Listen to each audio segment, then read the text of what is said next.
Come on. Come on. Never. It won't happen. Today's the one day. There we go.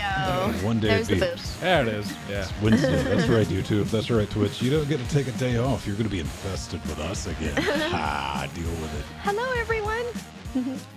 What is up, everyone? Getting ready for another Weekly Daily Wednesdays. We're having exciting talks about e-cig and tubes.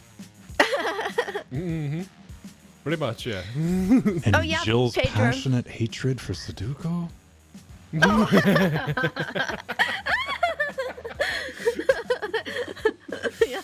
It's terrifying. I'm frothing at the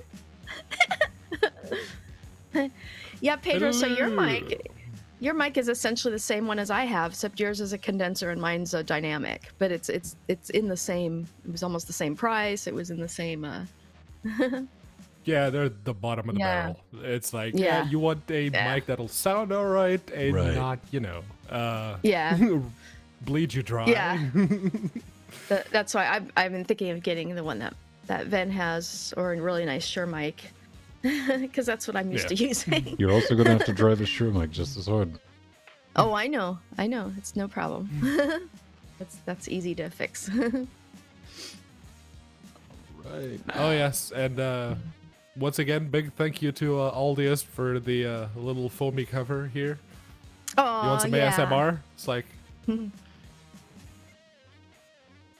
hear that? No, we didn't. Because you know what that's supposed to do? Prevent noises like that. Oh. I can do it in front of the cardioid. No, that's why your ASMR channel doesn't have any subscribers, Pedro. It's rubbish. Oh, hi Linux Canario. Hi Artherin. Hi S Michelle. Yay. Hi Strider. Yay, Matthew. Come on. It's not like he was doing anything.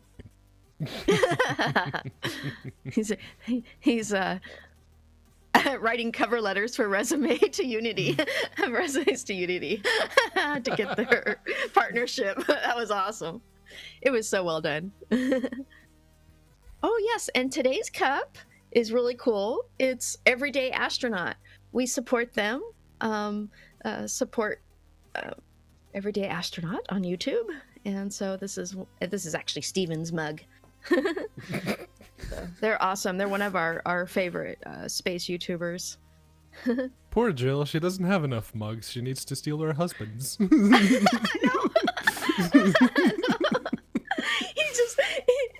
Aw, no, he wanted me to use it so you could see there are other people on YouTube we support besides Linux. And Patreon. I think you got your mug stolen. You hear that, Steve husband?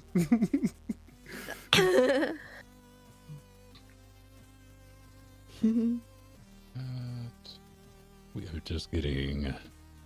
Where is your coffee? Oh, I've been having a lot of tea. I used to drink coffee till I moved here, and then everybody was drinking coffee. And I was like, you know what? Start drinking tea now.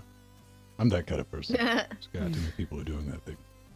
Yeah, no, at in the office, it's the popular thing is coffee. Everyone I work with is a coffee fiend, and no one else seems to like the tea. So it's like, okay, I'm buying tea.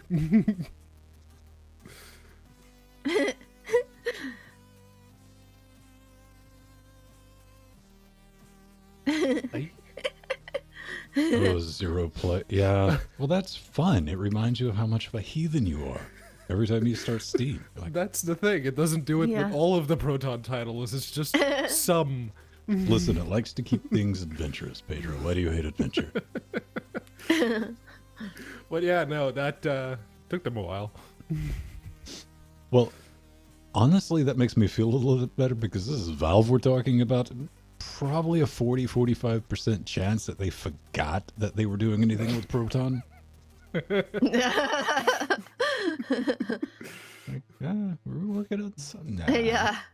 Let's make another card game. Wah, wah. I mean, the Steam trading cards worked, so let's make an actual card game. Oh, all right, okay.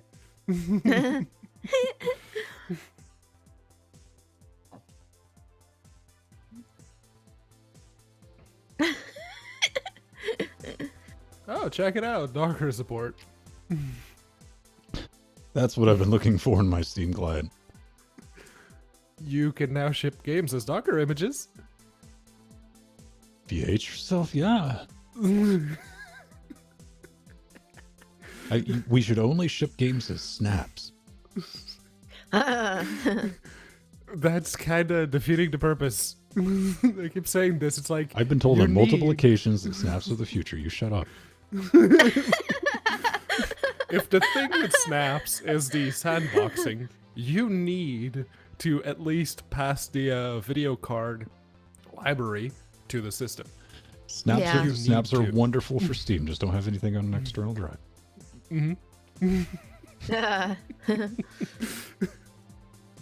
Yes, Boo Love. I stole your mug.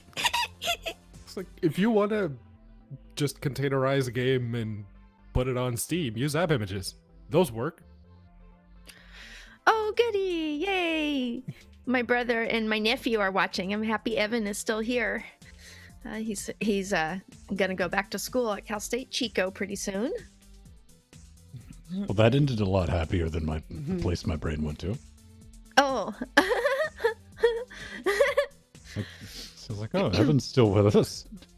Oh no, my neck. Oh no, I didn't need that that way. No, we had community hack night actually last night, and I was just not feeling well enough to go. So I was I about to missed say, it. I would have been like, smash that morphine button, fam. Yeah, yeah, yeah, yeah, Evan. So I would have let you know if I was going to hack night, go together, but it just didn't happen. And my chair has decided to deflate. What's going on? Come This chair. on. See, I got lower. Oh my goodness. What? I think your chair is broken. Well, no, this is what Yeah. happens when you buy, like, what's the cheapest looking gaming chair that they have available? Everyone has that chair. See, there's Pedro's. Yeah, there's different. It was, yeah. I can tell you, it was 54 pounds. Oh, that's a good. Yeah, no, that was. Yeah, I paid a bit more for this one, but it does. It's just it's the pneumatic. There's some issue with the lock mechanism, so gotta fix it. Wow, that was a good price, Pedro. Was that from Amazon? Yep. Cool. Oh, yeah, Cheapo yeah. Amazon No, I computer chair. remember. That's what these are. Yeah, I remember that. I remember now when you. Yeah, we're looking for one. They're extremely common. They're like that lamp that people have. With the shade Yeah, on the top, I know. the white I shade know. in the corner. Everyone, I mean, just look through their photos. It's there. Yeah. I don't have one of those, but Nori has one of the IKEA ones with the metal shade Yeah. around it. Yeah, I got this chair just before they started coming out with knockoffs, so there wasn't much choice under, $300. So Oh yeah, I spent Yeah. around 200 euros on that one I had in Portugal, and now it's Yeah, I just thought sitting. so. Yeah, it's Yeah. sitting like somewhere in that old place, Nori's dad's place. Oh, okay. Not getting any use. I told Nori's sisters like, you can have it. Just take it. You see, Ask the your average mom, drive you sane there. person who likes regular You can have it. chairs, nice regular pink chairs, they look at that and they go, I would not be caught dead sitting in something that garish. But that's the thing. Nori's sister was saying, yeah, no, I had to get this chair because I wanted a comfortable chair. It's like, that is stupidly comfortable. Not really. Sit on it. That see, man, those are all right. Unpopular opinion, I understand, but if I want to sit in a sports car chair, I go to my sports car and sit down, which is not very comfortable on long trips. Yes. Yeah, Pantera chairs are not very comfortable. I know from experience. Especially when That's you're the thing. short. That's not a sports car chair. It's actually a very nice, shapely chair. Oh, At well, least the one for in my the car- particular body shape. Oh, okay.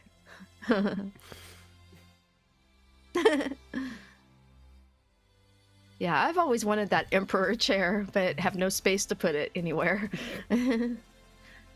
So cool. Mhm. Ben. Yeah, if those chairs were comfortable and I didn't always get the feeling that I'm about to fall off at any point, I would sit on them. I don't Yeah. know. I mean, I would, if I didn't suffer rapid deflation on the balls that third time. Maybe if I had carpet. Yeah. In here, it's You just would- not an option. I mean, I like sitting on a ball because I don't like sitting down. Yeah. I'm like leaning against something and I'm good. But Can always get a rug. I have a rug. Yeah. Do you know what a rug does? The collect sharp thing. Hold it up Yes. nice tight. Pow. Yep.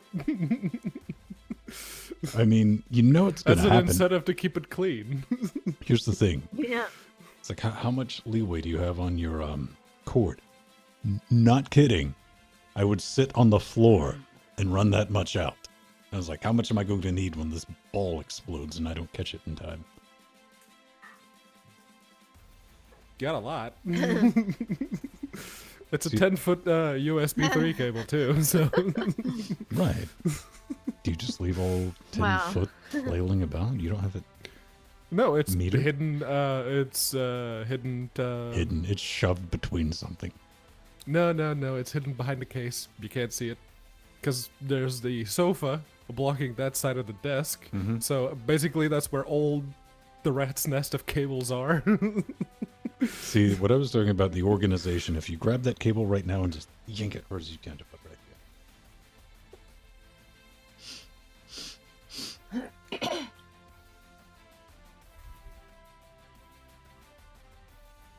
That looks dirty. That's the end. Yeah.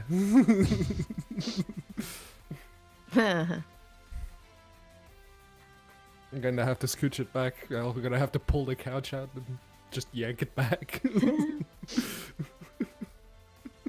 One good thing about these headphones, you get your ears nice and warm, you just unplug the XLR cable. Be like high-tech Prince Leia around the house. And be like, yes, that's all. Yeah. I tried to find the microphone that came with this headset the other day. I could not find it. I know I have it. It's somewhere, but I couldn't find it.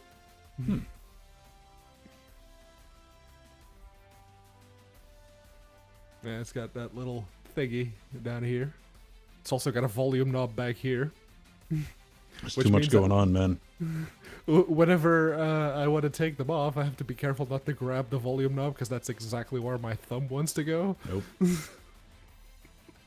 And then I sit down and I go to listen to a YouTube video. It's like, why is it not playing? There we go. I never thought I would be the person who wore headsets. Like, at home, anyway. I always Yeah, me had- neither. Then I started living with someone else. Oh, yeah. No? Even, like, through university and all that. I mean, no.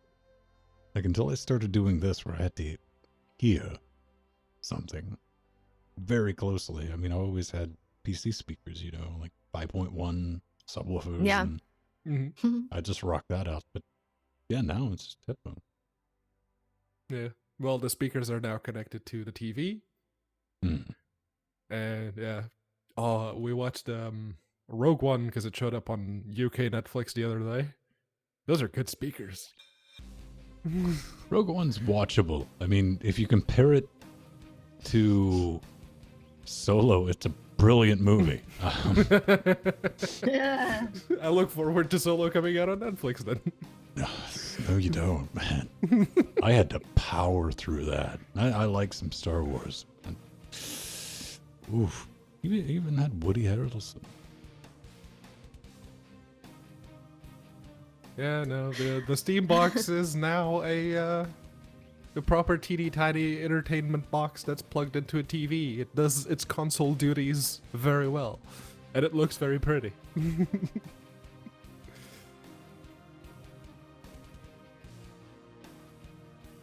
Baba Fett. I thought I'm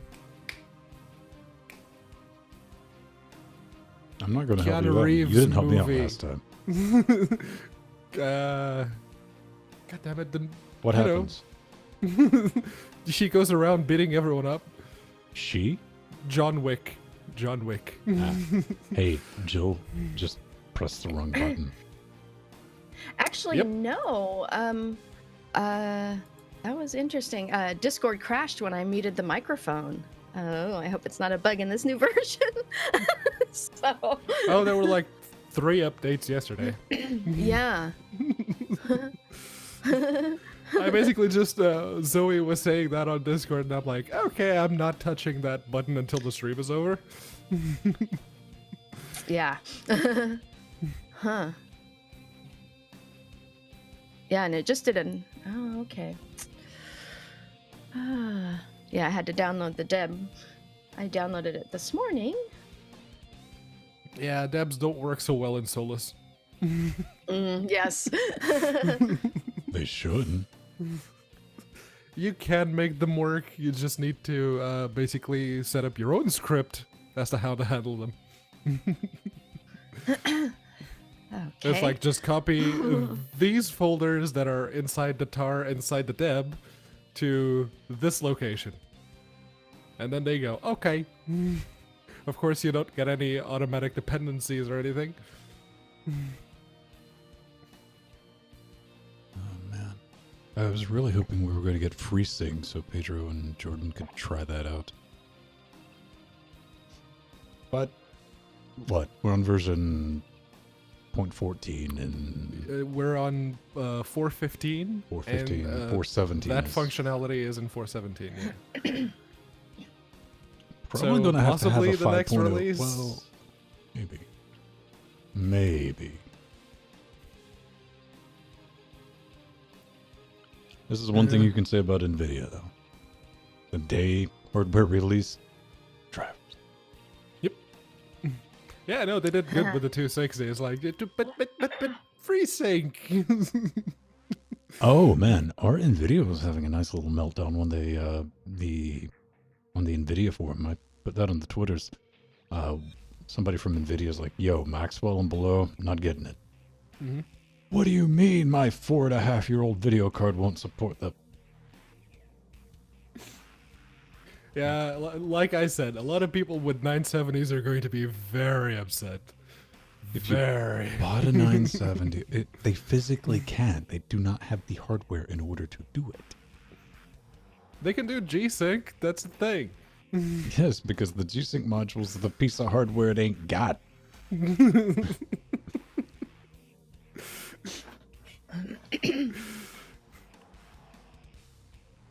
But yeah, only people with 10 series or above. Oh, you poor people with your 10 series. Oh, Ben, brat. Then, right now, considering the Right, 2050 isn't out yet, you're getting the short bus version of the 20 series. Yeah. I can't hear you over the RTX, man. Hang on, let me cut it down. It's not there yet. You can hear me just fine. Yes, no giga rays yet, Ben.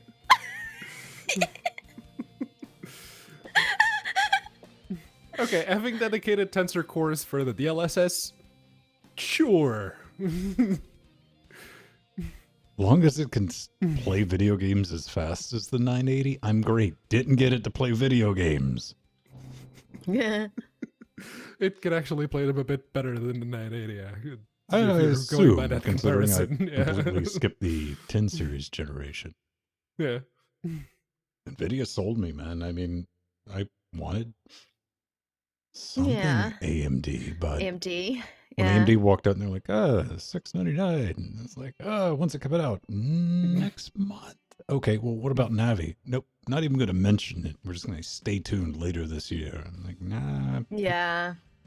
They weren't Then- ready to put it out, I Yeah, guess. they didn't really give it a proper mention. It was like, oh, other things are in the pipeline. NVIDIA walked out there like, yo, hey, I know no one's really interested in this NV encoding stuff. It's like, what? And yeah, we're Yeah. going to make that hyper efficient. Make Ben happy. Low cost, better video. I was like, oh, that's great. Oh yeah, and OBS is getting what? Up. Mm-hmm. Yay. Ben.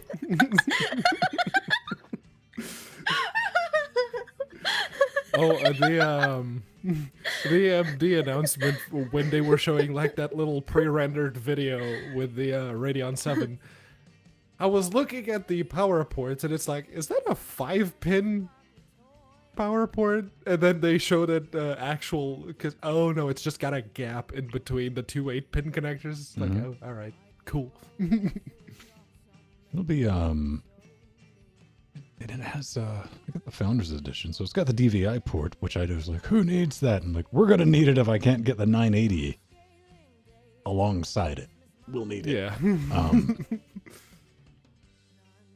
It'll be fun. You can get Pay no DVI. attention to me all day Friday because I will probably be saying some horrible things about NVIDIA as I get it set up. Yes.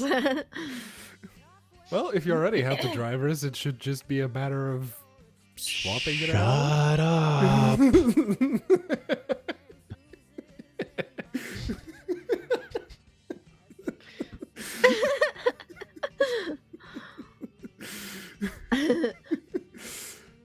Nor if you're watching, throw something at him. Yeah. Oh. Door's still closed. Okay. The I really shouldn't talk too much because it seems like little things, obvious things with NVIDIA should just work. Those can get weird. But when you do things like, oh, let's take a 7 series and a 9 series, let's throw like 6 monitors to it, separate X screens. Oh boy, this is gonna take an afternoon. Boot. I'm like, yeah, what? Done. Things you think are gonna throw you for a loop. It doesn't care. So I don't know. I kind of have a gut feeling I'm gonna have to fight that display link USB-C port. It depends on how it sees it, but yeah, USB Type-C has had proper Linux support since before Windows did. No one tell Pedro that I have a USB-C hub plugged in right now. Yeah, it's just coming in over PCIe, so as long as it's detected as a USB hub, as it should be, it's fine. Mm-hmm. And when it doesn't? It's proprietary drivers. Come on. Lwdw, baby. I'll be open source. We're not talking about Mesa here. Come on. Little.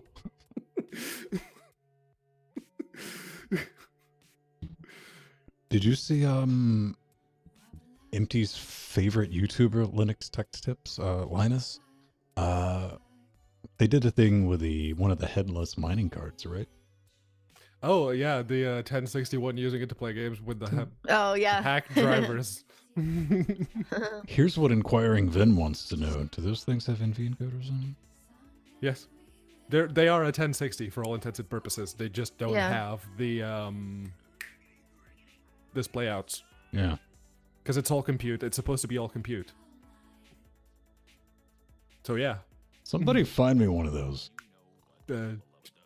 AliExpress?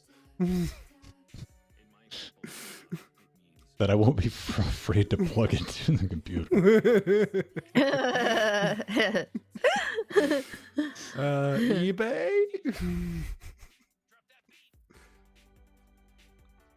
Yeah, no, they got theirs from a slightly less reputable Chinese retailer.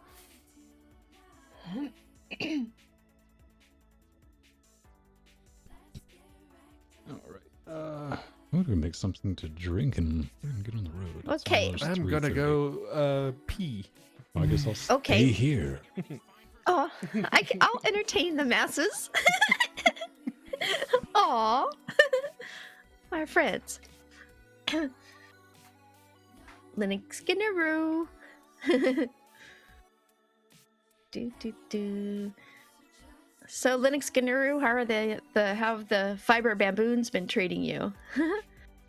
You haven't been on Discord as much, I noticed.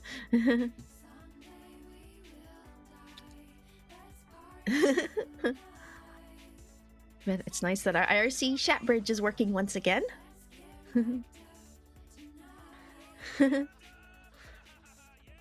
Aww.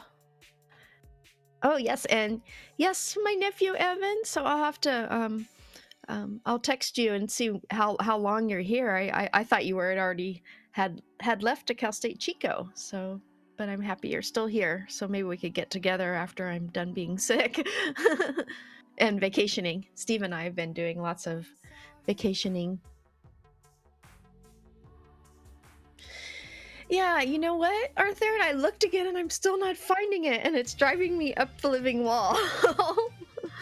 And all my game folders. I'm like, what is going on? Yeah, I'll keep looking. I know I will find it. And I know it's probably what it is. It's one that I hadn't backed up to my drive, and it's probably on one of my computers. Oh yeah, Jack. So, oh yeah, and Evan, Disneyland was wonderful. It was absolutely wonderful. Steve and I, we had taken the first 2 days several weeks ago for the holidays so we could see the Festival of the Holidays with all the lights and displays, and that was awesome. But of course, it was really, really crowded then. We couldn't get on a lot of rides without fast passes. But what was awesome is on Sunday, we got to go on every ride. It was, there was no more than 20-minute wait for each ride. It was awesome. So, and I think people got scared off because it's supposed to rain. So that was why I planned to go to Disneyland Sunday so that I could, so we could hopefully catch that. And we did. And it worked really well. And even all the employees are like, said we could, the lines were they were amazed how short the lines were. So that was just awesome.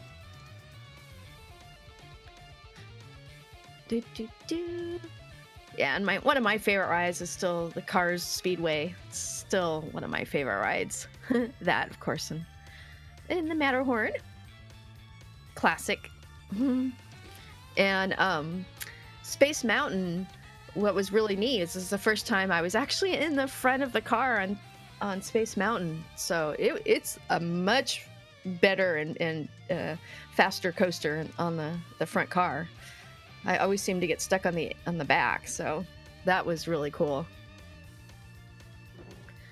And then just all the shows and the lights were really, really amazing. And we Steve and I got to eat at the Blue Bayou. We had made reservations, and that was wonderful. I love the Blue Bayou.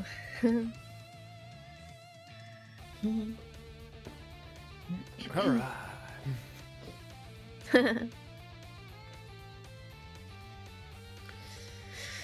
Yay!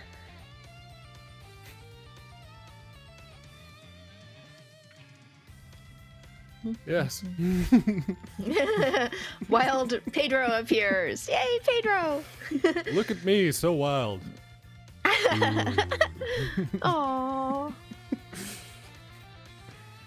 Yeah, you can use a lot of derogatory qualifiers to describe me, but that's not one of them. Aww.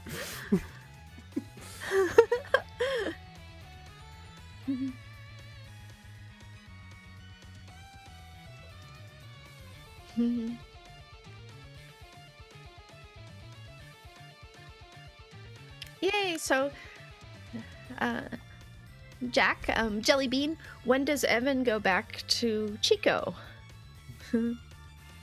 Yeah, my poor nephew Evan, he had to come back home early because of all the fires. A lot of his classmates and teachers had their houses burnt down. And Oh, wow. so they had their semester truncated. Yeah. And he had to leave because the community that burned down is literally right next to the campus. So Ooh. he had to come. Yeah, he had to come here so he could breathe. Yeah, a couple of summers ago when there was that big fire in Portugal, we were like 20 clicks away, and it's right next to the sea too. And it was basically the weather forecast saying, yeah, don't go out today. The carbon dioxide levels in the atmosphere have crossed horrible. the toxicity threshold. So just stay home. And Nasty. keep the windows closed.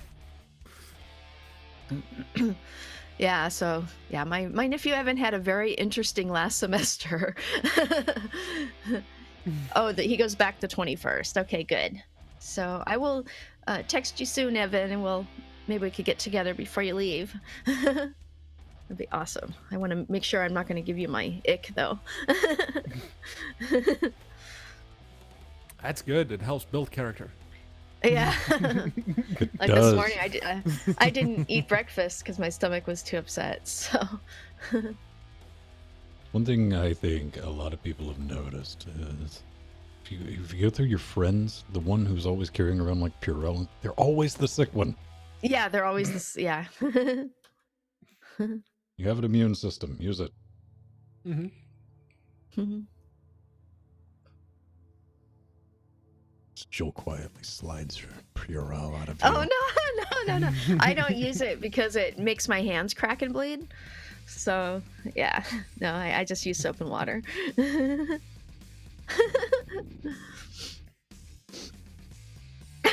Yeah, I'm actually allergic to the stuff. My hands will break out really bad. Allergic to Because of rubbing the alcohol? Yeah. That's not an allergy, Jill. That's just a healthy Yeah. reaction to something that lowers the evaporation temperature on the Yeah. moisture that's in your hands naturally. How do you think it causes affects them to be galvanic very skin dry. response? Yeah. Yeah. Well, Yeah. because I wash my hands more than the average person. Yeah. So if I put alcohol in it, it's not good. Yeah.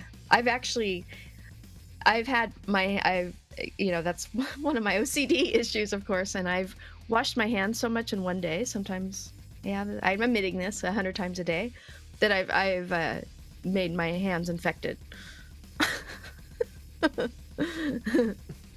It's like you So, I'm have better now. this very, very considerable layer of bacteria in your hands that's very good, Yes. and it eats basically any virus that comes anywhere near your hands. Is Rise So- of the Yeah. Tomb Raider the new one?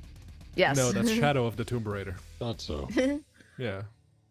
That's the Oh, old one, and yeah. it's just because it's 80% off, so yeah. Yeah, that's a good deal. If Yeah. you don't have it, let it Yeah, live. Farrell ported that. Yeah, true, Pedro. I'm my worst enemy. It's like, yeah, okay, by all means, bathe, be hygienic.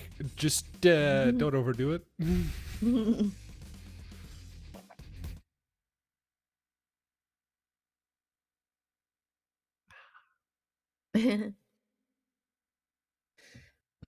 Okay.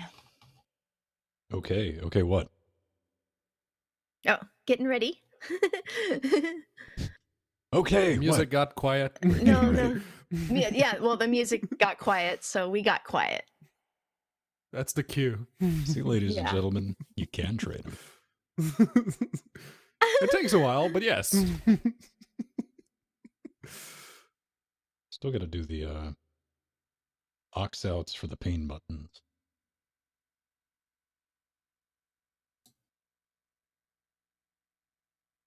Pain buttons? Yeah, where I can individually send high pitched noises to people. Ah.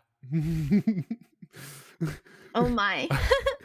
I wonder, it's like, have you really developed the technology to just send electric shocks to people over the internet? I would be the wealthiest man. Can you imagine? It's like, that would be a pain button.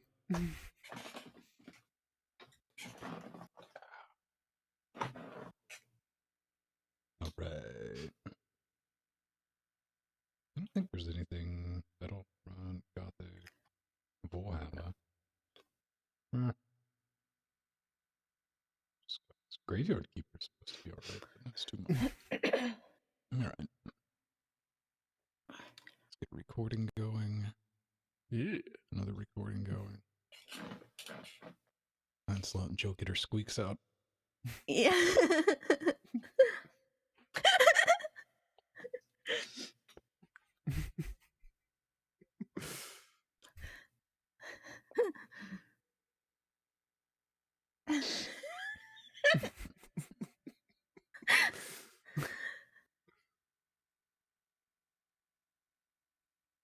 Alright.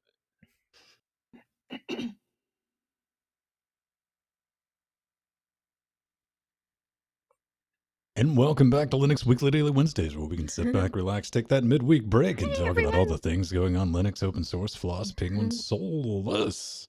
This week, but not that kind, the fun kind, Chromo. We got a lot of stuff. I'm Vince Stone. Yeah, we do. It's Jill Bryant. It's Pedro Mateus. And together, we form three people who like to get together on Wednesdays and talk about Linux. Ha! Yes. Deal with that. What's up? Anything new since last week? Jill? Yeah, yes. I just got my 8-bit do 930 Pro controller. So I was inspired by Pedro because I needed one for my small hands. And so this is a little mini. Yeah, Pedro. Yay, Pedro. So I got the purple one of my favorite colors. And I haven't used it yet, but I'm excited, very, very excited to use it. It's really hard. You just hold down X as you hit the power button, and then when it blinks twice, you pair that with Bluetooth. Okay. Yeah, that's really hard. Yes.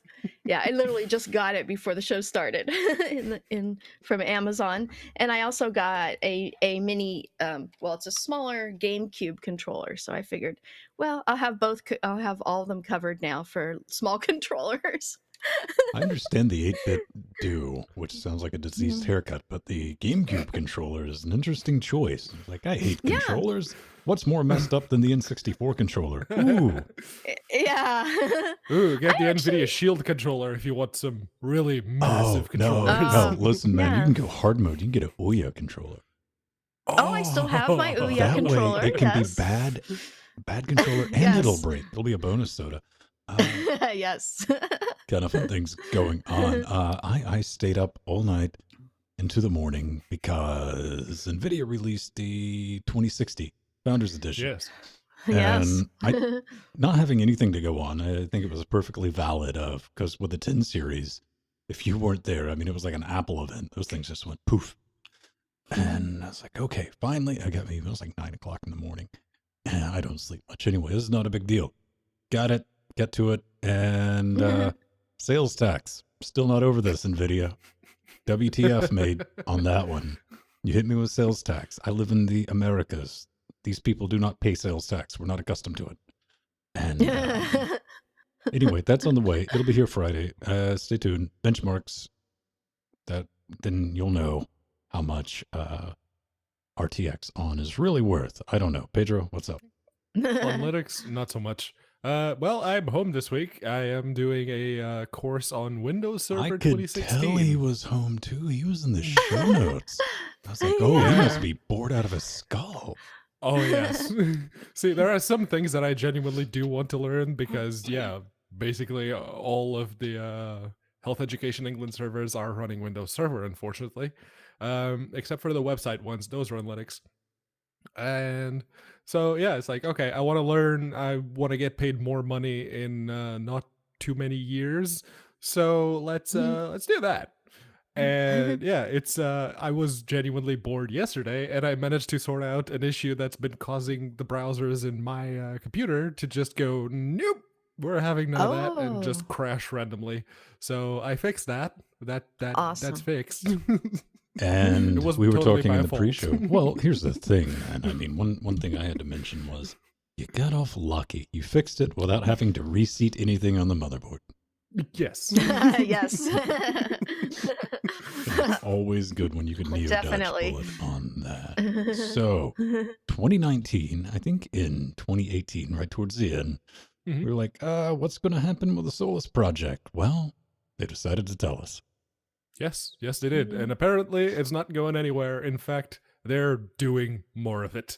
Whether you hate it or love it, Solus is sticking around, and Joshua Strobel, Brian Myers, and I don't know, a bunch of other people who are now a part of the Solus team have decided, let's make this a really good distro.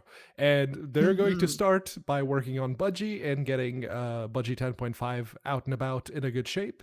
They're also improving the hardware detection and the dependency resolution little programs that they created a while back.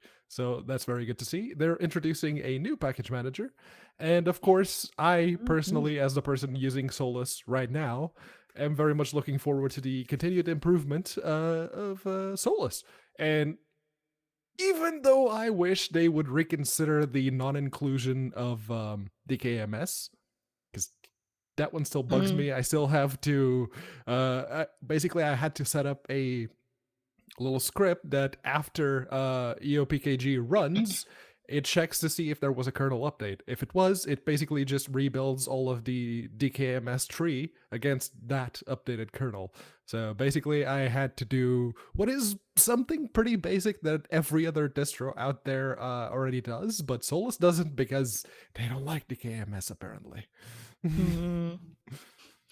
Oh, well, I'm so happy that Joshua Strobel and his team are focusing so much on improving Budgie in the coming year. I've always actually really felt that Budgie is a wonderful desktop for new users to come to Linux because it does have the look and feel of both Windows and Mac OS. So it's a really nice transition to Linux. And I think with a few tweaks and a more unified user interface, Budgie has the potential of being one of the major default desktop environments for many distros. It's really beautifully done. And I'm excited also because in Q2, the Software Center will include Snap and Flatpak support. So that's major. That's a major bit of news. And Budgie 10.5 will be released in a few weeks, and the new Budgie 11 development cycle will begin in April Q2. So like Pedro said, lots of really good work on Budgie for Solus. Really awesome. One of the things I'm kind of interested in is the Linux hardware qualifier. You know, this is go out and check the compatibility of everything supported in the kernel, enabled in its config.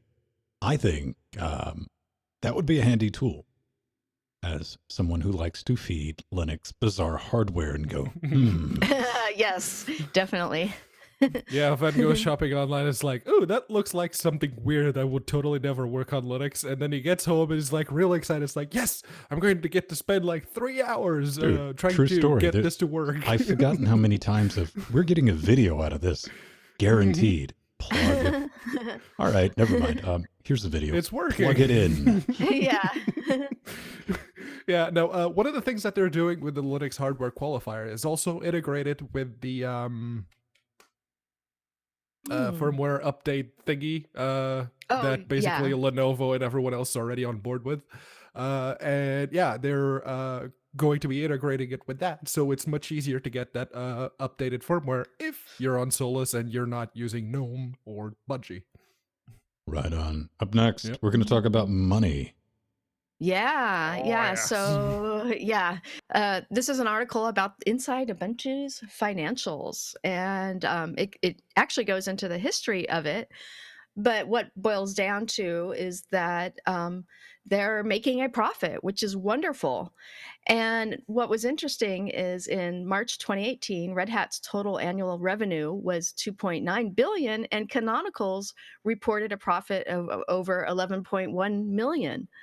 And everyone's wanting to know, why the disparity in what they made, because they're completely two different companies, but yet Ubuntu is at the top in user base. So that's really interesting. And so in the article, they talked about how it's at one point Ubuntu had laid off some employees, and most of the people using Ubuntu aren't actually needing support for the software because they're really cognizant in Ubuntu. So it's awesome. And I feel that another reason that Canonical hasn't made as much money as Red Hat, well, they just haven't been around as long. Red Hat's been doing this for years and years. And yes, Red Hat did invent Docker. So, but Ubuntu, their earnings are coming up, and that's what's important. They've definitely raised it since last year. They hadn't let some people go, but they kind of refocused. A lot of people thought that was behind. Hey, they're going to do an IPO. That's going to be a thing. Okay, maybe you want to trim it down and, dropping some projects like Mir and Unity. Yeah.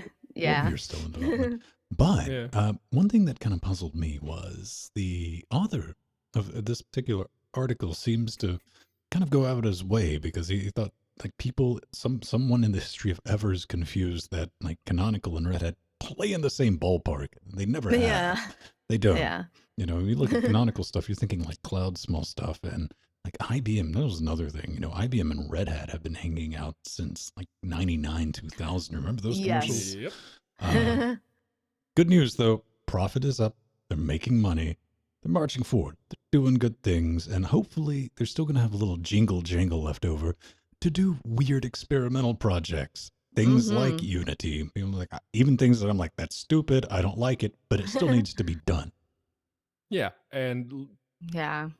when that IPO finally comes out, and we hope it's soon, mostly because we want to stop talking about it, at least I do.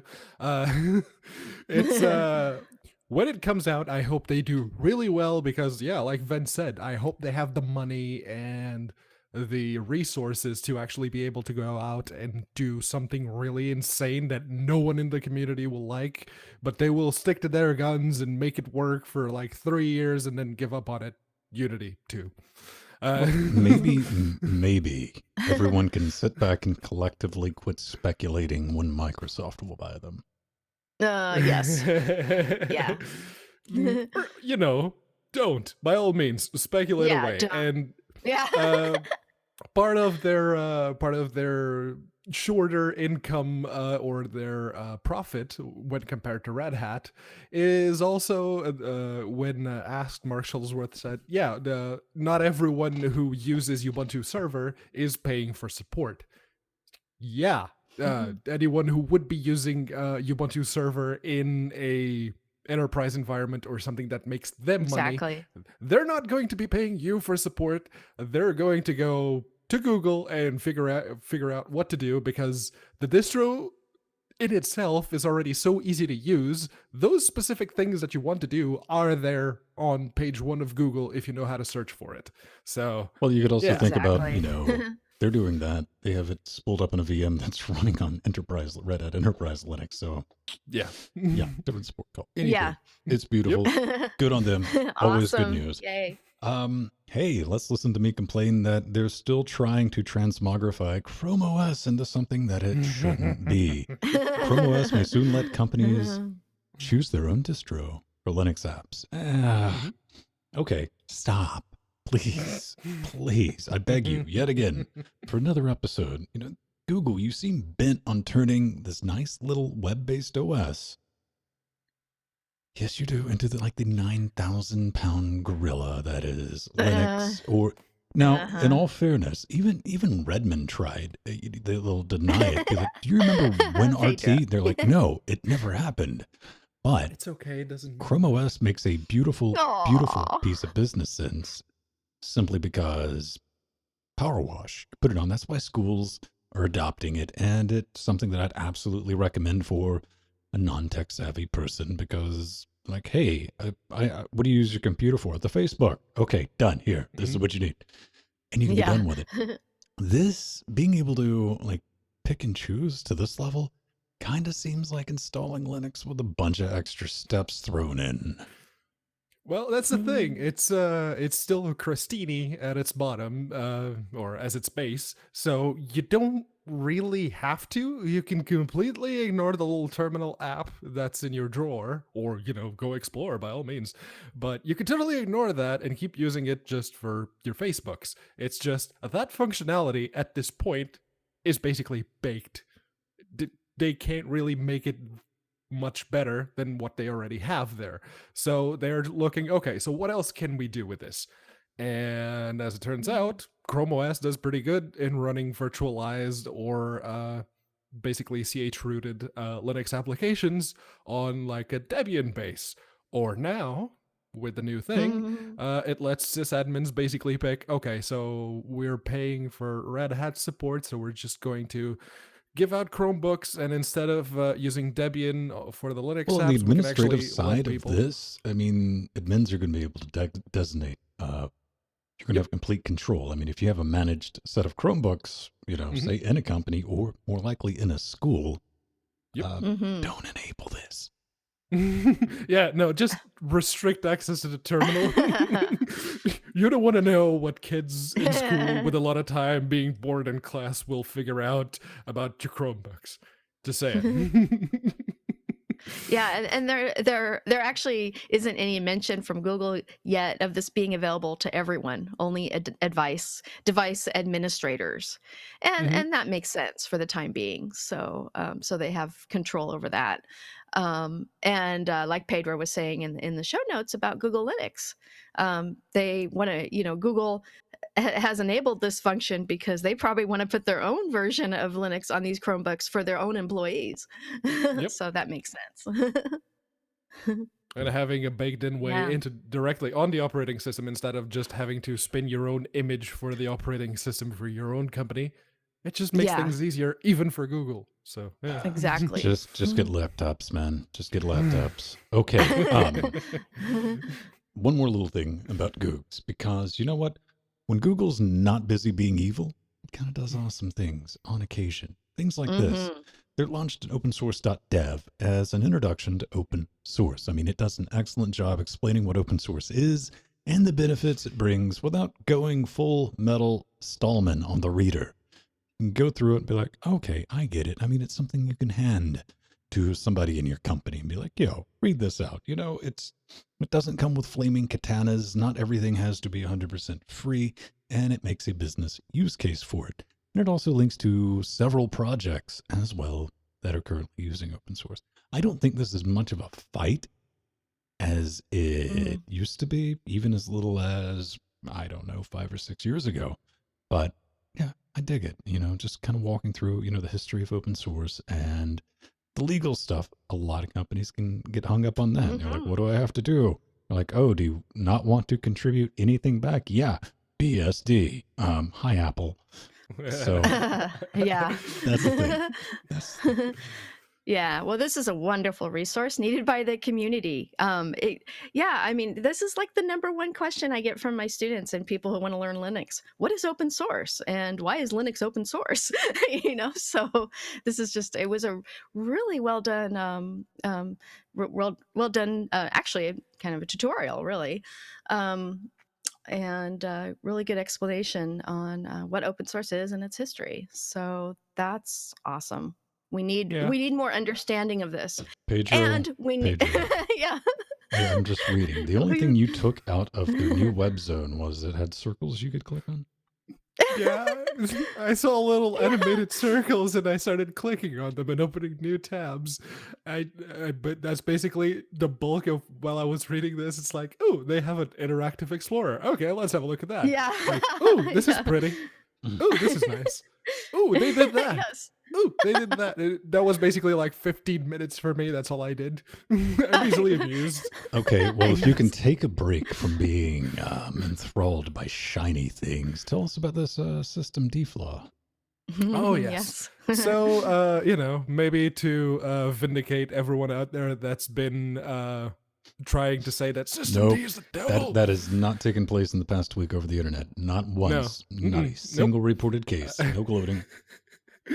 So, apparently there are 2 or 3 new vulnerabilities which were discovered to affect System D, specifically the System D Journal D system, which is the journaling system, which it's similar to device messages or DMESG as it works. It actually lists everything out, even some things that don't show up in DMESG by default. Journal D will point them out, like which file was being accessed when the core was dumped.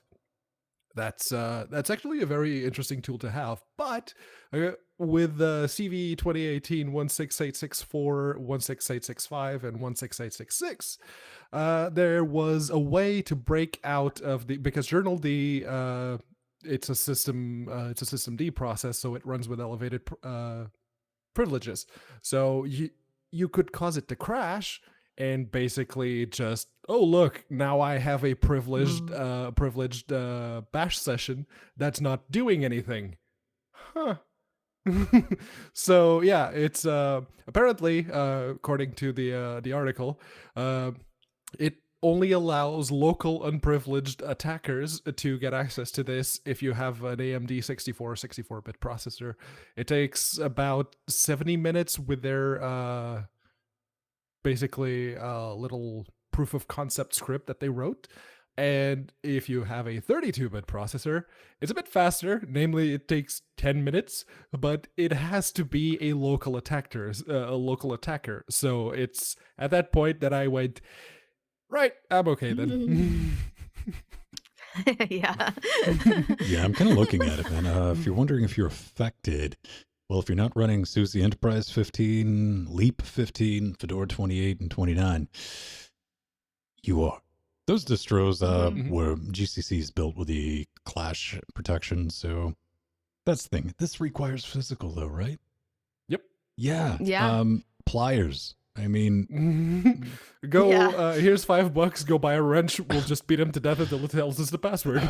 Man, it's good to know things like this exist, though, because there's always going to be somebody clever enough to take advantage of it and make it do things that you're just not thinking about, even as a security researcher. So yeah, Jill, no, red teams are a thing. Yeah. So and actually, I'm actually a fan of System D, but this is exactly System D.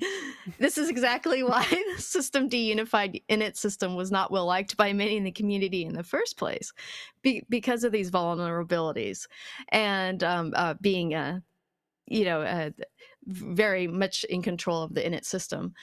And it's why distros like Dev1 exist. so for those Debian users who didn't want to deal with Systemd, we have Dev1. I will say that Systemd is perhaps overreaching a little bit in its scope, but I will totally defend the argument that it's basically becoming svc host.exe but for Linux. But yeah, no, what Ven mentioned earlier about just everyone saying, see, Systemd is the devil, Systemd is the worst. Yeah. It's like, no, they need to be local, and it takes a long time to actually do anything. So right, and I can't with a clear conscience. No, I love to always. We're Linux users. We always like going for the underdog. We're like, come on, man, everyone's hopping on the Systemd train. It's horrible. Boo. I was like, yeah, but it is meant to replace the spaghetti code nightmare that is initd, Yeah, I know. Initd was not good. No, Pedro, you don't know what you're talking about. You're stupid. There are other alternatives out there. It doesn't have to be Systemd, but Systemd, as it turns out, it is maybe due to the fact that it just touches everything about your Linux operating system. It's very useful in having like that one system that manages most of everything else. So yeah, it's the devil we know, I guess. Yeah. Could never have any irrational hatred. Do you get any last thoughts on it, Jill? No, it's just, I actually like Systemd. So the fact that they found this little vulnerability that requires this much effort to take advantage of is saying something good about Systemd. We always got to remember, with the Spectre meltdown and all that. In fact, one person I can think of, like even in our Discord, scream from the roof, you'll never be able to take advantage of this until they did. Strider? So, yeah. Listen, man, I'm not naming names, okay? You don't have to be like that. No, I'm just saying there's like 8 variants of Spectre now. Oh, how open source software took over the world. This is an interesting article by TechCrunch. There's a lot of good things about it. I think they were a little bit off on some of the information, but they are as right Linux, there. They have that's GitHub, I know, man. GitHub. I mean, get rid of I it. know. Boo. I know. We don't like Yeah, GitHub anymore because Microsoft bought it. Microsoft bought it. It's evil now. Exactly. That was the first thing that bothered me a bit. But as Linux users, we all know that Linux and OS have taken over the world, and that companies like Google, IBM, and Microsoft are leveraging themselves for the Linux cloud future and the future of Internet of Things. And actually, this article does a good job at explaining the reasons why Open source software has taken over the world in layman's terms. And actually, this was one of the best quotes from this article that I enjoyed. Um, OSS, the software, is never sold. It is adopted by the developers who appreciate the software more because they can see it and use it themselves rather than being subject to it based on executive decisions. In other words, open source software permeates itself to the true experts and makes the selection process much more grassroots than it has ever been historically. Very true. Nailed it. I got a personal issue with bad Photoshop, and that is some bad Photoshop. I just need to throw that out there as you were. Yeah. Yeah. So yeah, there, it goes in. Never mind. I take it back. That's worse. No, they didn't even bother with the laptop screen on that one. It's two, like, okay, yes, fine. She's not in the picture. He's not in the picture. I mean, listen, all right, I understand. Yeah. This is petty, but Yeah. I could do a better job than that, and that should be an insult. Yeah, that's what bothered me about this article, and the interesting thing is, yeah, we've known that open source has already taken over the world several years ago. So, this article, it took you how long, TechCrunch, to put an article out like this when all the other journalists have been putting articles out for the last few years? The thoughts and opinions expressed by Joe Bryant are not necessarily those of Linux Gamecast LLP. Nope. Oh, okay. Yeah. But this is one of the problems in the Linux community. Is this like not enough? They're like, hey, look, we're going to do an article and we're going to write and talk about what's going on in open source and why it's a good positive thing. And you're always going to have people, it's just not enough and it's too late and that's bad. No, reward behavior like this. Don't throw them under the bus. Should. LGC cares. Yes, LGC cares, and that's why I gave it kudos. If we are to maintain the status quo, I do need to point out one teeny tiny thing. Because there is, like the third paragraph, they say, the software was originally created by and for developers, which meant at first it wasn't the most user-friendly. You know where this is going? Yeah. But it was performant, robust, flexible. These merits gradually percolated across the software world. Over a decade, Linux became the second most popular OS for servers next to Windows, and that's the last time you even hear about Linux in that article, except for the picture of Linus.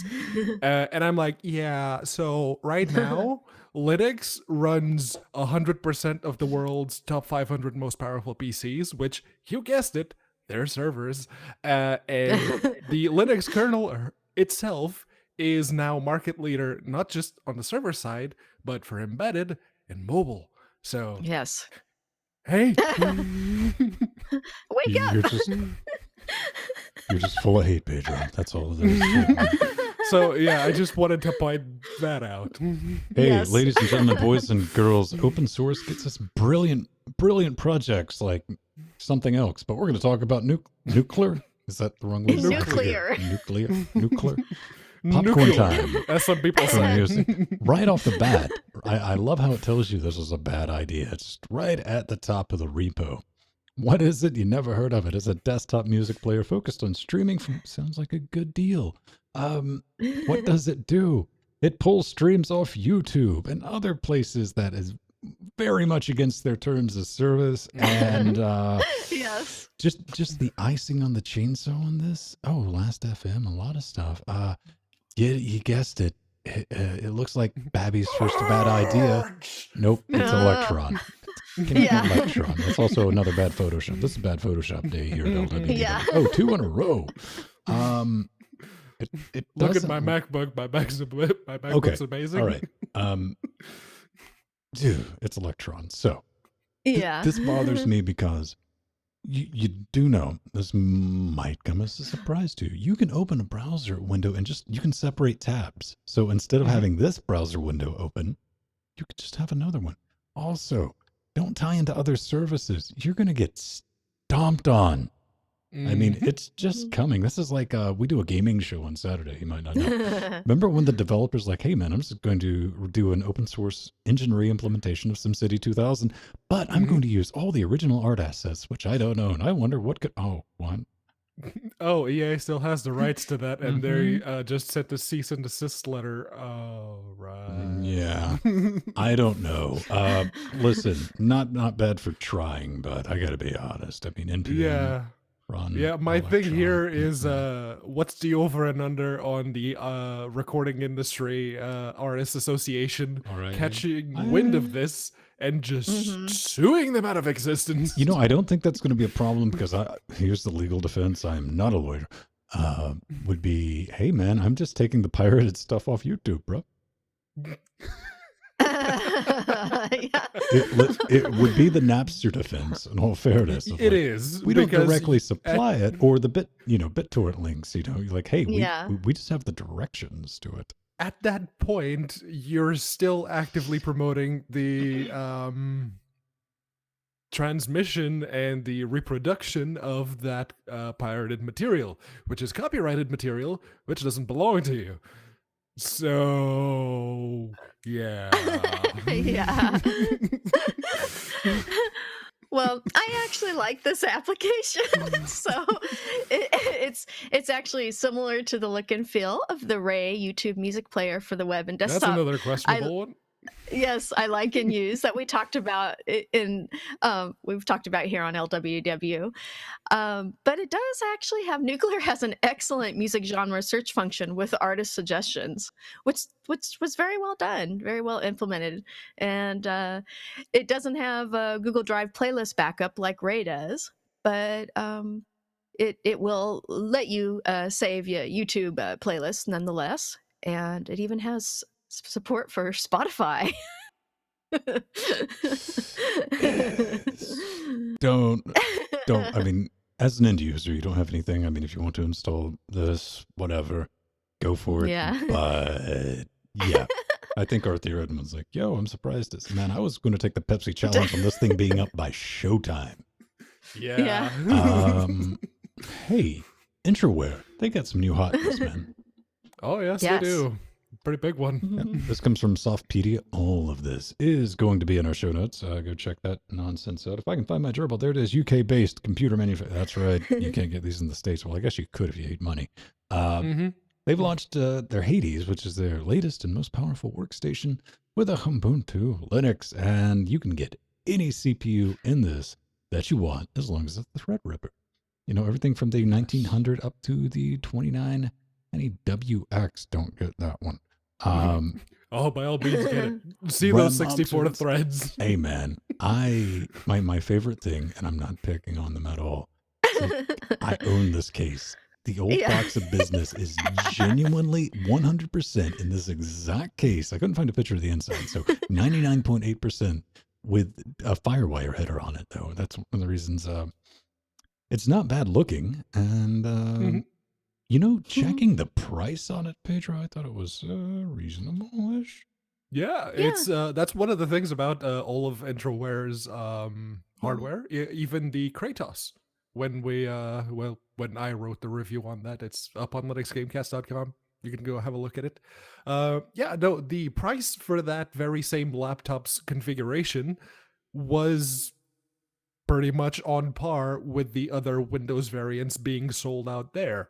You can't say the same about certain other Linux vendors, but when it comes to Entroware, they actually do a pretty good job on the pricing. And this one, the base configuration is pretty much on the money, so to speak. I think the lowest one is £1,600, which for considering you're getting a Threadripper with 8 core, 16 threads, and 32 gigs of RAM, and the 256 gig NVMe SSD, and a 500 gigabyte hard drive, I think, you're looking very good right out of the box. But you can go all the way up to. I think it was. I think you can go higher than that, actually. Oh yeah, you can. I hit about 12 grand. Oh, on I've the hit yeah. 18,000. Yeah. pounds. Yes. Yeah. They were saying it was like something like 22,000 with certain Yeah. configurations. And so, Yeah. this is workstation level hardware. This is not a gaming PC. You can totally play games on it, but it's not a gaming PC. Don't go at it looking at it like it's an enthusiast level machine. It's workstation. Exactly. Nah, Yeah. man. I need my Threadripper for my I'm a professional. Just play games. Like, oh, what do you do for like content creation? I used Movie Maker one time. I Oh, run jeez. open No. source broadcast. You can kind of think about it. I mean, in all seriousness, I put one together and I was like, okay, what would I want as far as a workstation for this? And it came in under 2,000 pounds. So, Mhm. you Yeah, know, no, the price is very much acceptable, and of course you get the choice Yeah. between Ubuntu 1804 and 1810, and you only get the official Ubuntu flavor or Ubuntu Mate, obviously, because Martin Wimpress, you may know him. He got me this 1080. Thank you very much for that. Yay, Martin. He's worked very closely with Enterware for a long time, so it makes sense that Ubuntu Mate would be one of the default options. yeah, it'll be great. The first thing I see when I install XFCE. Oh. Love you, Well, Mark. it's it's just oh, Wimpy, we love you. It's just nice to have another competitor in this space with the likes of System 76 Thelio new open source computers. So and this it was equivalent, very similar in price as well. When I went up to the really high end workstations, very similar in price. So it's nice to have another competitor. Competition's always good, and this comes with 3 years of support. That's really what you're looking at. If you want to buy something, you don't have to worry about. I mean, if it dies, you're like, but what? You can do the same with Dell. But if you just buy, your generic box, put it together, or let's say you get it from, I don't know, who makes computers other than Dells these days? I'm old. I know they're all Acer. HP, Acer.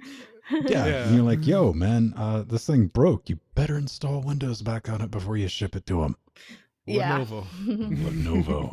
I just, man, I went through this, like, all those companies are out of business. Gee, I don't buy computers like that. What do we have up next? Logos. Let's talk arts and crafts, kids. Let's sniff some glitter. Oh, this is awesome.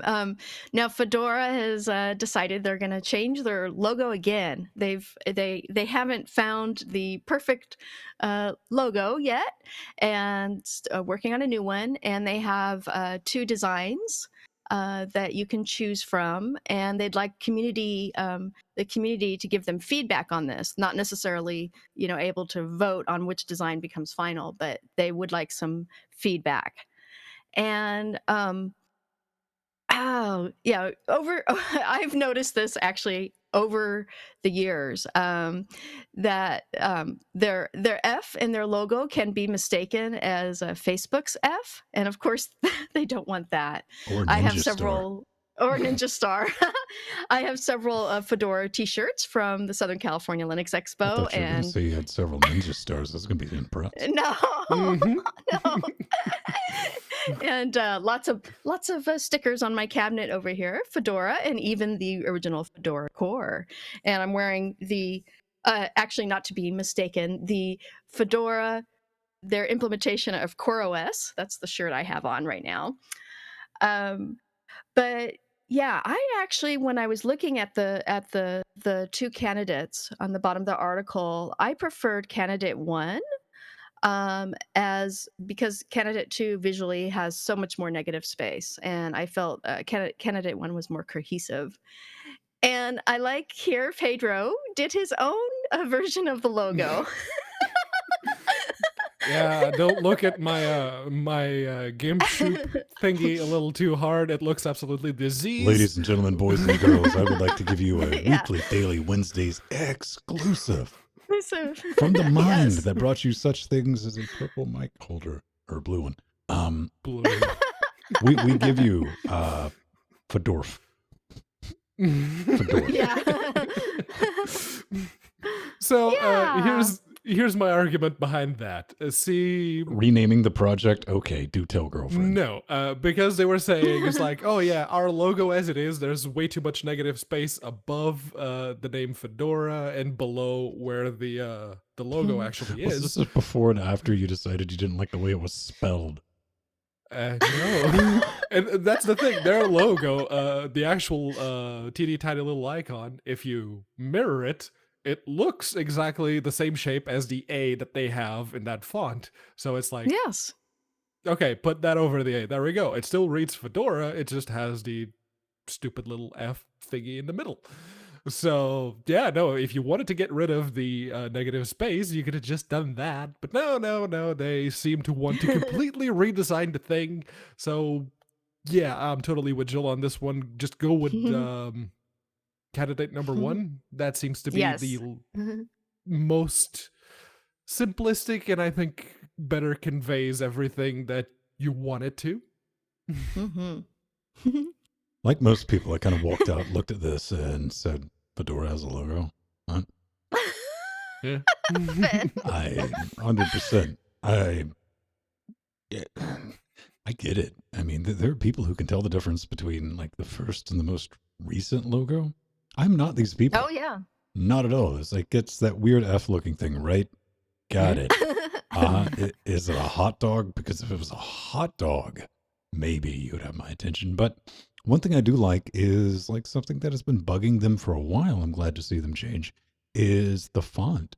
They're switching to an open source font, which awesome. You know, then you don't have to be in fear of like flaming katanas at night. You're like, finally an open source. No, you'd think with someone being so picky about packages that go in their repos, like Fedora, that they would have been using an open license they font. Draw a good point. They're like, hey, yeah, it's time. But imagine doing this 8 years ago with an open source font.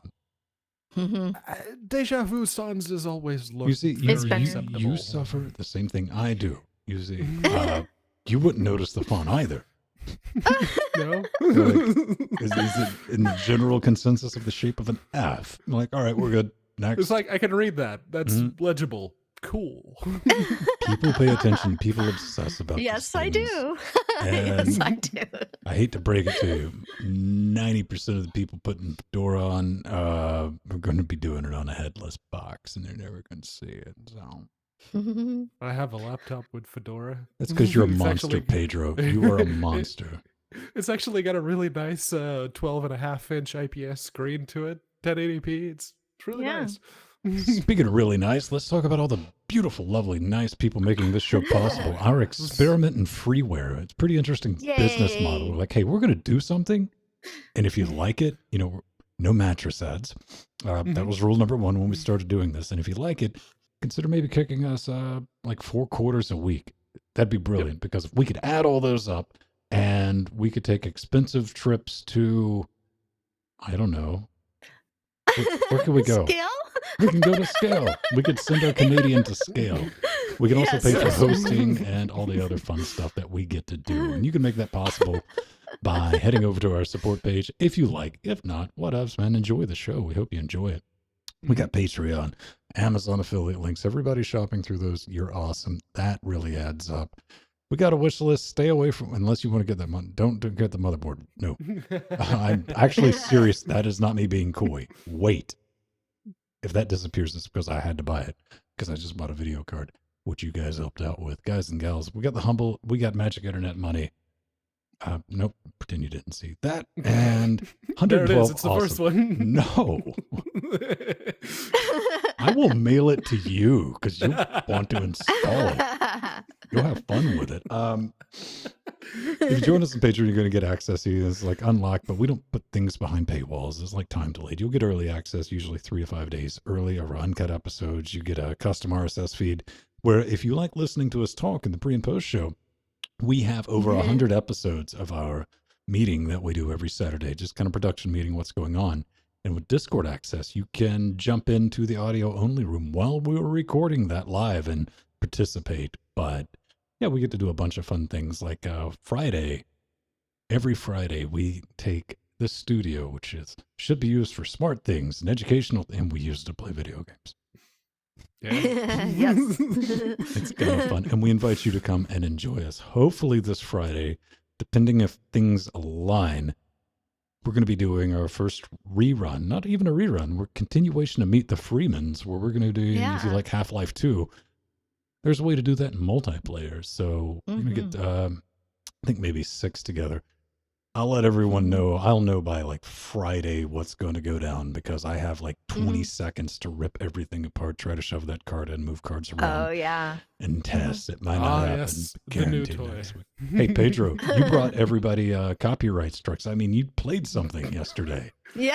It wasn't as Aw. bad as what was it? Lord of the Rings, Lego Lord of the Rings. Oh, a that couple was weeks awesome. ago. You got like 8 or 9 of them on that one. Yeah. But yeah, no, I played. Ladies yeah, and gentlemen, I played... I'm not even kidding, because I pulled that up and it was Yeah. just, I had to scroll down. I was like, you know what? No, I'm not. No, I'm not. It's impressive. Yeah, Universal Media Group, as it turns out, they don't like people playing video games with their music enabled. So yeah, no. Yesterday I played Final Fantasy VIII, which is out of my all-time favorite games. That's like number 5. So yeah, no, you can watch me play a little bit around the beginning. I get to the communications tower and delay.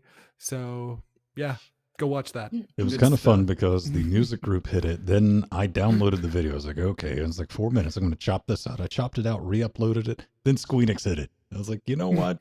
I just tapped out. But if you're watching this on YouTube, like 4 people watch this on YouTube. It's also available as a podcast, and most of you are listening. If you want to see our lovely, lovely faces, that's the thing. Jordan's rocking Borderlands. They finished the pre-sequel. He's going into that nonsense on Thursdays, and Friday we'll see. But usually Friday is the Foo Bar night, so we invite everyone to come hang out with us, and usually play like team games and trivia and stuff like that. Nerd Jeopardy. Yay. And Saturday, that's our big show. Come check that out. 9:30 Eastern Standard Moon Time, where we talk about this crazy little thing called Linux gaming. All right, that's awesome. That's beautiful. Patreon.com/Linux Gamecast. Shilling over, no mattresses sold. Ladies and gentlemen, let's get into a slice of pie. Ah, awesome. That- The rest, yummy.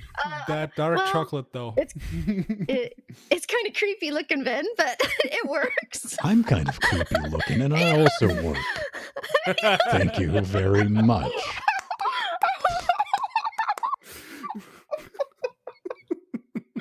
Very good. Very good. You got a golf clap for that. Oh my gosh. Okay. Okay, moving on. This is awesome. This is the Raspberry Pi Foundation has joined the RISC-V Foundation as a silver member. Yay! This is really wonderful news. What better way to sustain the future of the Raspberry Pi than to start developing via software for the future open source hardware chip RISC-V? And as M. Foxdog commented in our show notes, 2 of the 3 low-risk founders are from the Raspberry Pi Foundation, Robert Mullins and Alex Bradbury, who are developing an inexpensive RISC-V system on chip for the educational market and beyond.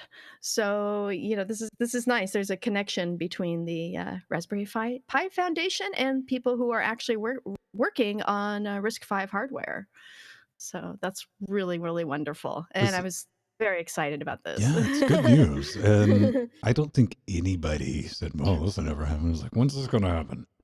And because RISC-V right now, it is still very much in development, but to get the architecture out there, because we've seen, just the amount of development that's been done with the Pi SoCs. Yep. It's kind of amazing. And this will really help with RISC-V adoption, just making it cheap, getting in people's hands and letting them tinker with it. And it's the new hotness too. It's not ARM. I'm like, ooh, not ARM. Yeah, Yeah. no, see, if it had been ARM itself going, yeah, we've become a silver member or gold member of the RISC-V Foundation, I would have gone just like, oh yeah, that's guilt. That's remorse right there after that comment you made a while back. But no, it's the Raspberry Pi Foundation. It's yeah, they're totally, what they're here for is trying to get technology into the hands of people who otherwise wouldn't be able to afford it, and just letting them be creative, letting them come up with new things. Be it something that runs on really low spec systems, something that can use that system as the brains for something else.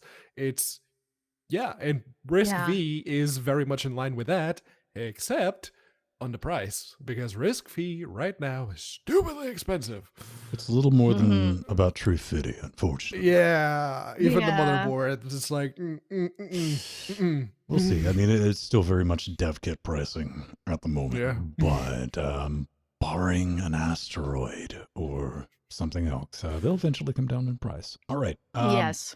One thing we Yay. normally get to talk about in the Slice of Pie segment is a little something I like to call the TSA.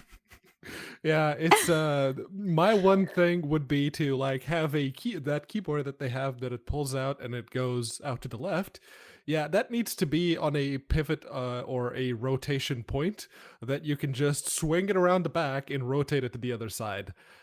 That I would like. Also, wait a minute. Wait. Can we call it the Fedora? Yes. Yeah. Also, that if you're going to have like that teeny tiny little 1-inch screen, you can have a 4-inch screen easily. Oh, you just want an Yes. ultra wide. Yeah, there's Something no with way. some Yeah. actual resolution to it.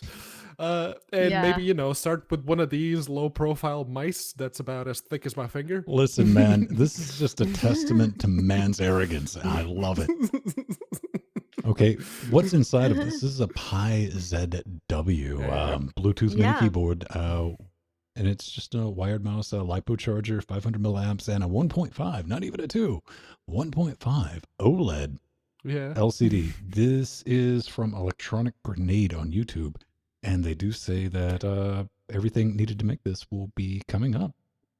Okay. I mean, it does look like a Yeah. grenade if you just look at it slightly and squint a little bit. That's what I said. Very, very low on the TSA acceptance factor. Yes. Yes. I like what Arthur just said in chat. This mouse will self-destruct in 10 seconds. Well, man, I'm just saying. That was awesome.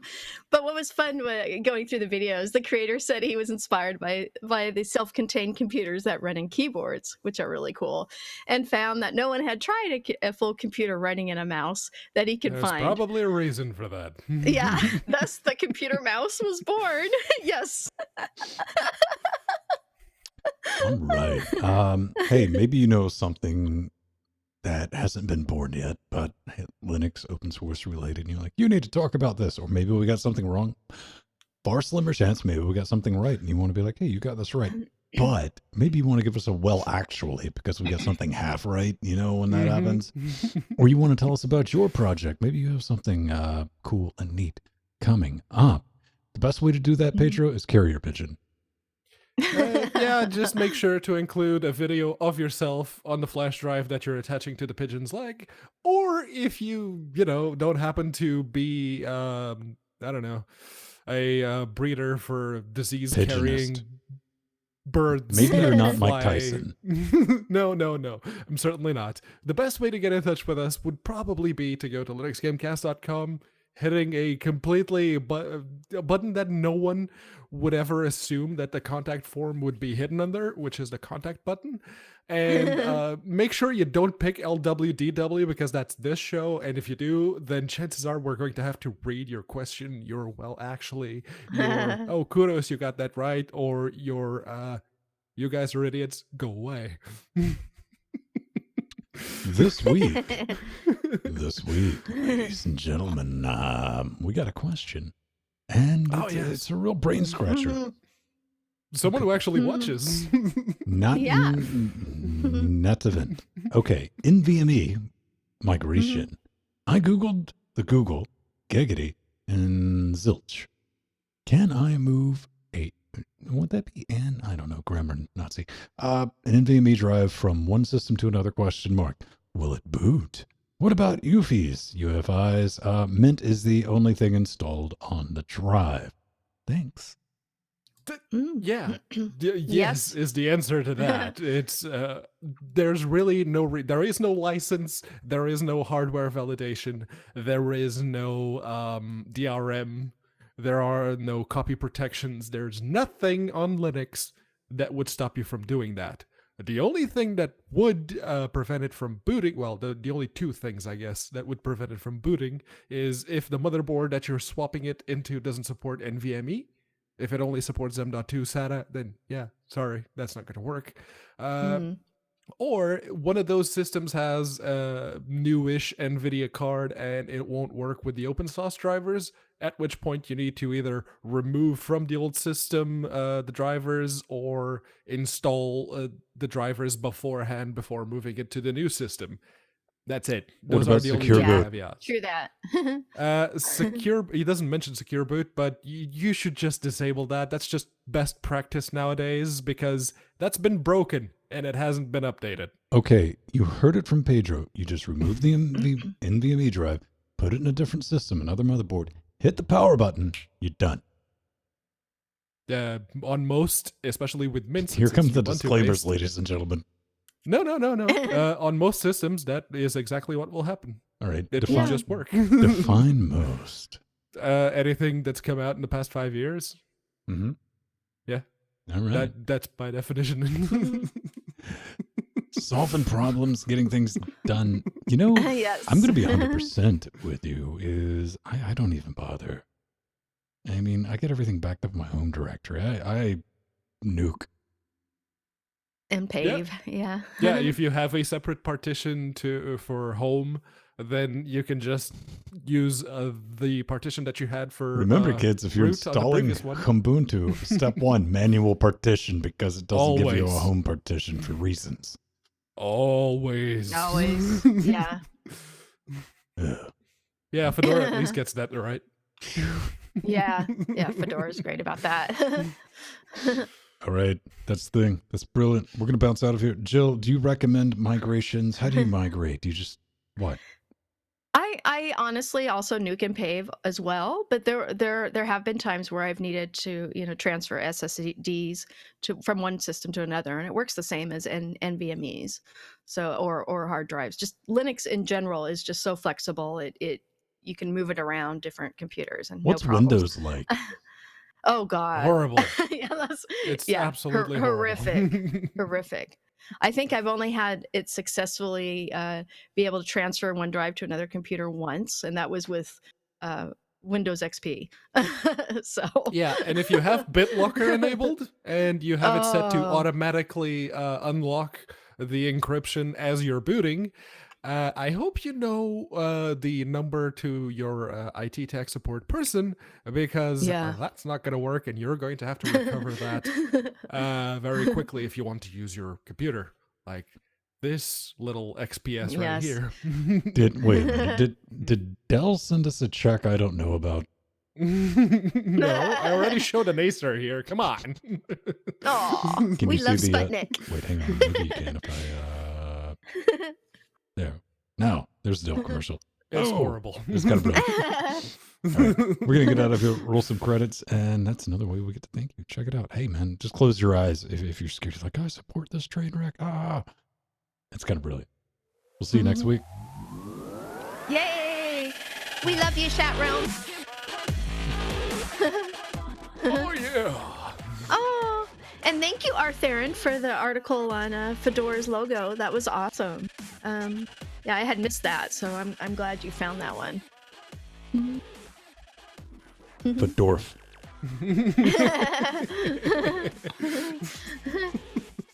Oh, hello, Don M.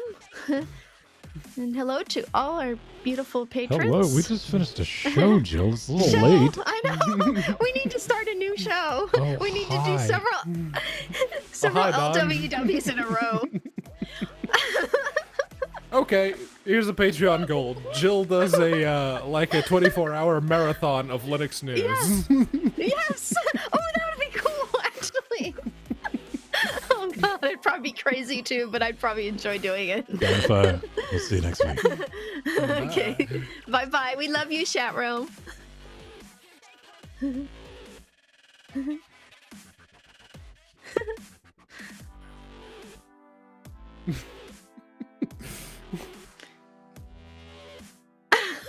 Oh my goodness.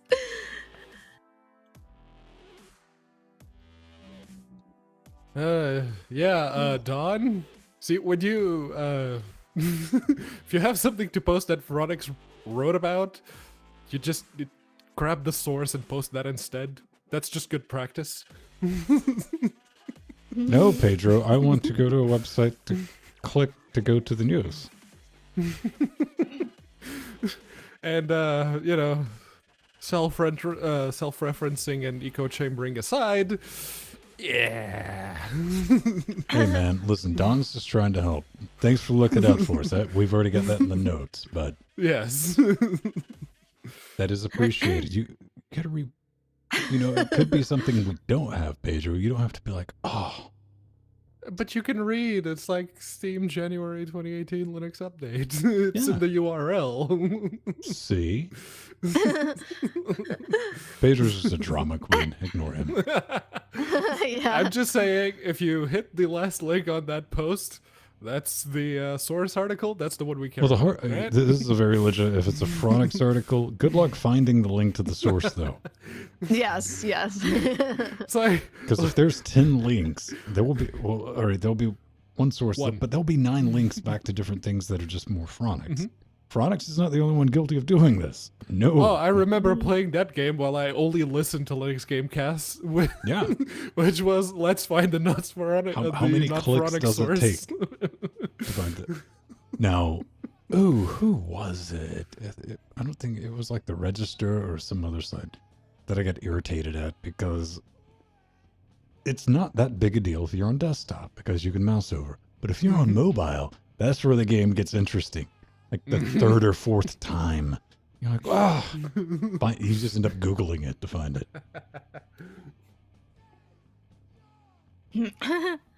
I was happy I had a dynamic mic during this episode. Actually, I was very much interrupted during the pie segment. I had this guy pounding on my door. He was obviously a salesman for something, pounding on the door, and he wouldn't go away. It was like 10 minutes.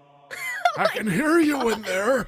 Yes, knock, exactly. knock. It was, and then I got a package, and the UPS guy is always sweet, and he was fairly quiet, but he knocked, so I kept getting people knocking on my door and yelling. So.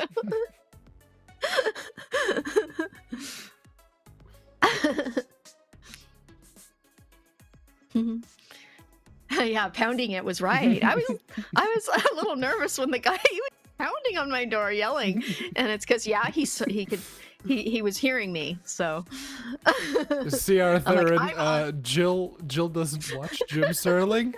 That's why she doesn't get that reference. Oh. Okay, I do, but not often. Pounding it. Oh, yes.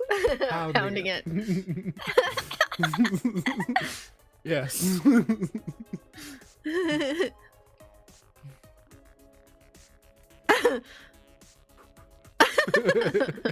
At least someone got it, Arthur.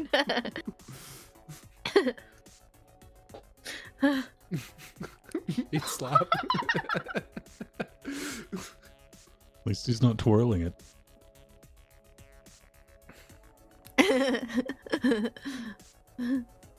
That guy was all over the internet for like 2 seconds. Yeah. There's a new comics bundle. Yay, I guess. I don't know. I don't read comics.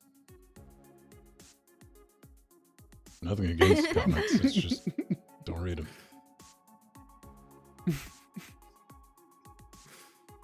Really?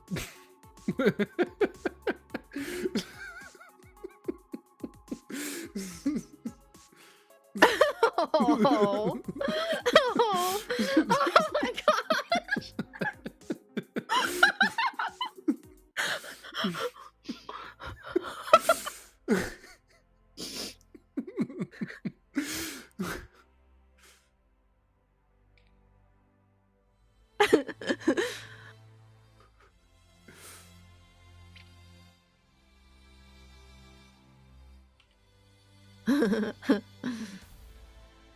Oh, I can't wait, Pedro, to use my 8-bit do. I'm so excited. Rocket League. I'm gonna be playing today.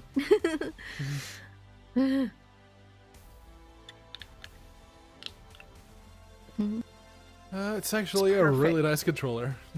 That's Yeah, a bit of a it's game perfect. update. They finally enabled like legit crossplay for everyone. Yep.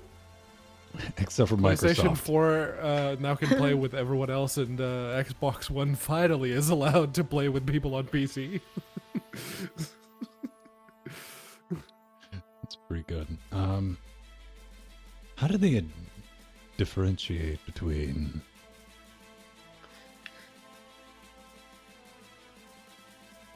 Sometimes I like giving them a challenge because we're talking about being able to crossplay, and I said differentiate. So tell the two things apart. I think he can get it though. If we give him enough time, ladies and gentlemen. I mean, you can tell which are the console players by just looking at their avatars. If they don't have an avatar and they have the Psyonix logo, then that means they're on console. Well, if they got the full support now, I mean, you can upload your avatar and face and shit to PlayStation. Yeah, the PlayStation Store does that, but it's they didn't used to have that while you were playing with console people. They I need still more had recent data. You're talking about before this. Yeah, I haven't played after this. How dare you? But it's probably better that they don't. That way no one gets any ideas. And it's like, okay, so we're all people playing a game. Put everyone on an equal playing field.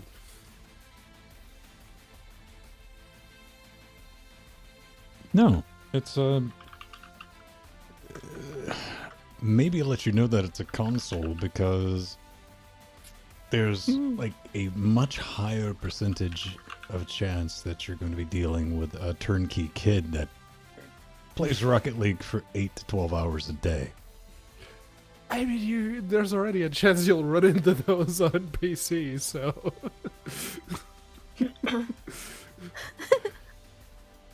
Somebody who doesn't. I mean, if the matchmaking is working properly, that won't be the case because chances are, if you're watching this right now, you're not good enough.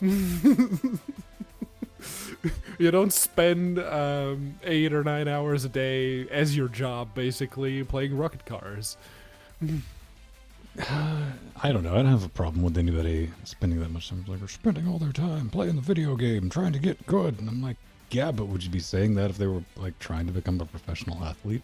Because statistically, they're not going to be one. Yeah.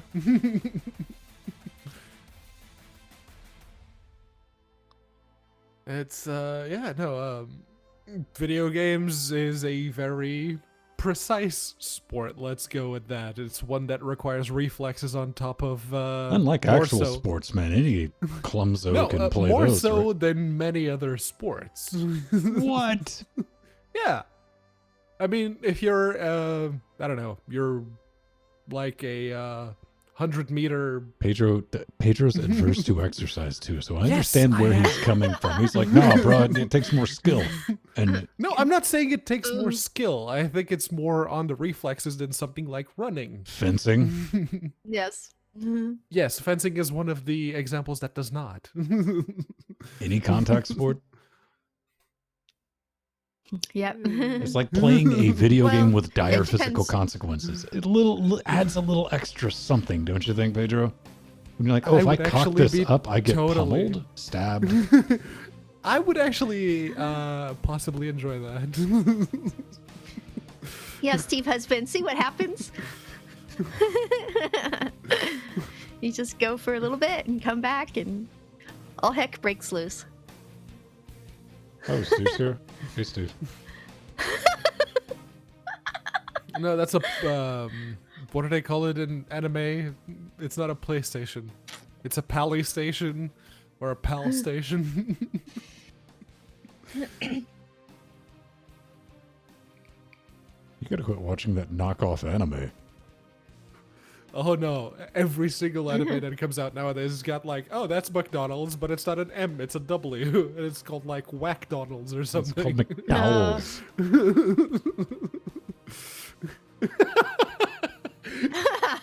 Hey, guess what? You post something like that on fucking live stream again, I'll nope you from orbit.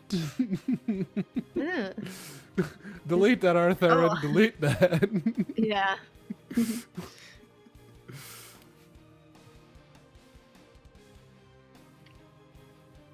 Come on, man.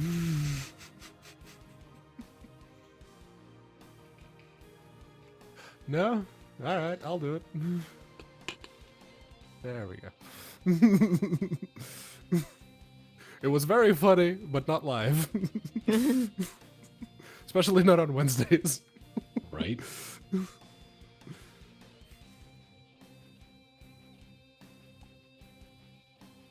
We can do the cheat mode and hop into the voice chat. Get really confused. Like Schmichelle. Real time. Smishel. Yes.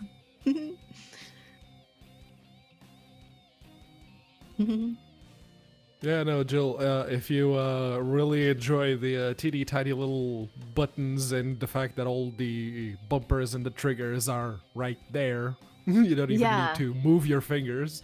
Yeah, it's, So awesome. it's Yeah, I'm really impressed with it, and it's got a nice weight to it too. I thought it would be light and yeah. nice. Nope, it's surprisingly Yeah. hefty. Yeah. Yeah, it's so funny because I've tried everything. I've tried mini, PlayStation controllers, mini Xbox controllers, and nothing has. It never solved the problem of the joysticks still being too tall. Yeah. so they do shrunk like they're supposed to be. Yay! Yeah, no, these are teeny tiny. Yeah, Teeny tiny. I love them. One-handed I think that's- scrubs using two Yes, I think it's so awesome that you use it with one hand. It's awesome. Yeah, see, all the buttons need to be scooched over to the other side for me. Yeah. hands. Well, gee, considering it's a maker project, I wonder what could be done.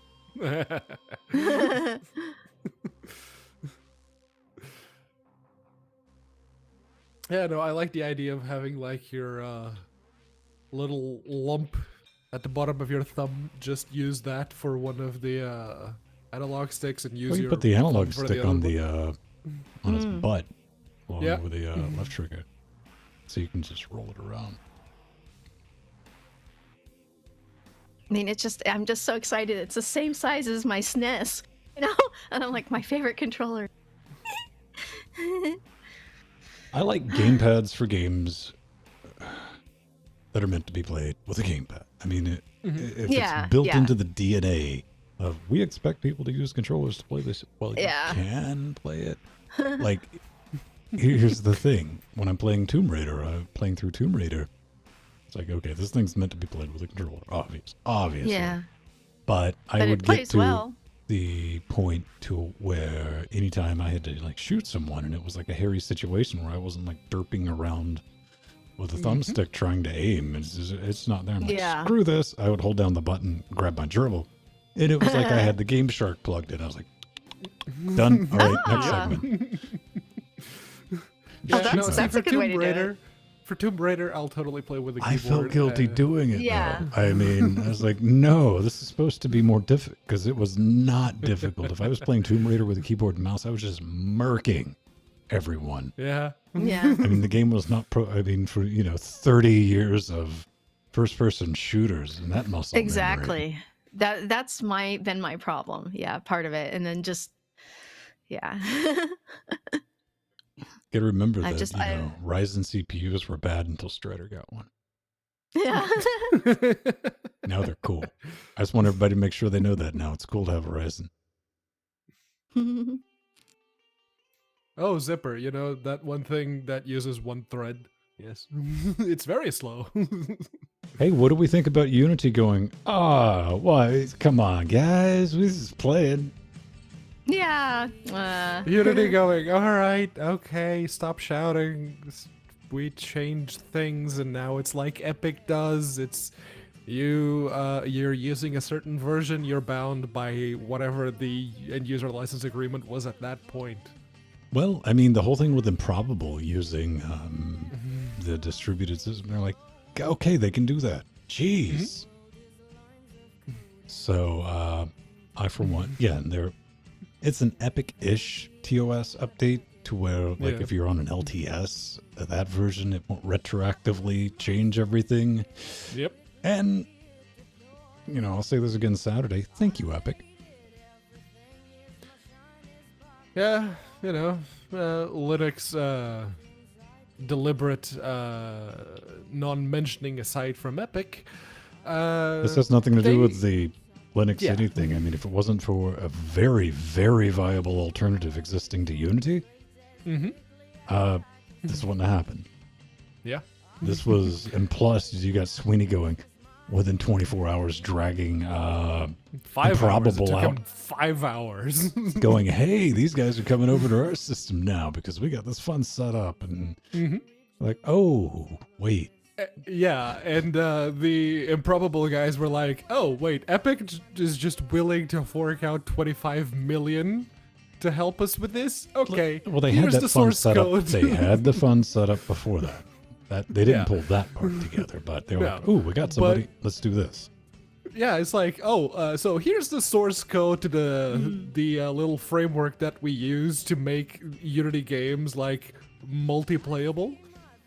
Yeah, you could just have that source code now, and Unity's like, oh. Really?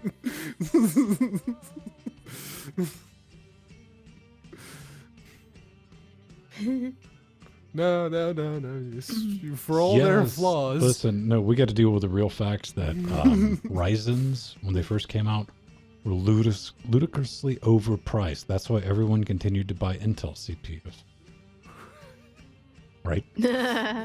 Oh, wait, no. The 1600 was the best-selling processor of 2017, and the 2600 was the best-selling processor of 2018. No, I just wanted to see how long the backtracking took, because I knew the field goals had to move at some point.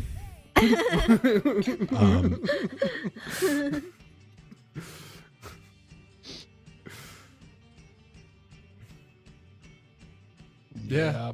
Half the price. 80% of, we're talking like single core. Like the second we start talking about multi-threaded applications, which is basically everything we do here, stomped them. Yeah, that's the thing. AMD has always had better parallel compute than Intel ever did. Even the old bulldozers, they were really good at parallel processing. It's just that every single game and most of the applications that spawn one job per thread, they still rely on one those thread is best instructions thread. per Hey core. man, multi-threading, actually, in all fairness, it is hard. If you're dealing with games, it's getting better. We're definitely seeing, like, wait a minute, everyone's got, you know, because it made sense. Because, you know, the affordable Intel part that everyone had, probably a dual core, 4 threads, or if they were being fancy, at least 4 4 threads. Yeah. Right, because, you know, when Jordan bought that quad-core Skylake, he paid bank for it. Yeah, it was almost 500 Canadian for a processor. The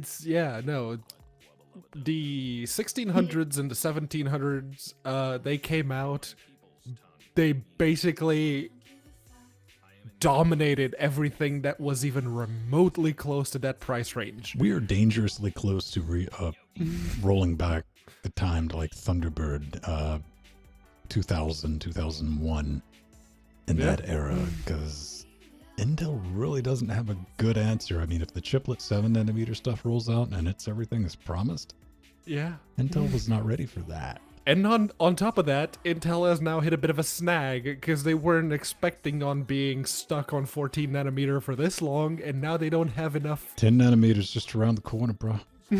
They don't have enough silicon to send out to people. It's like, you can have some Skylakes.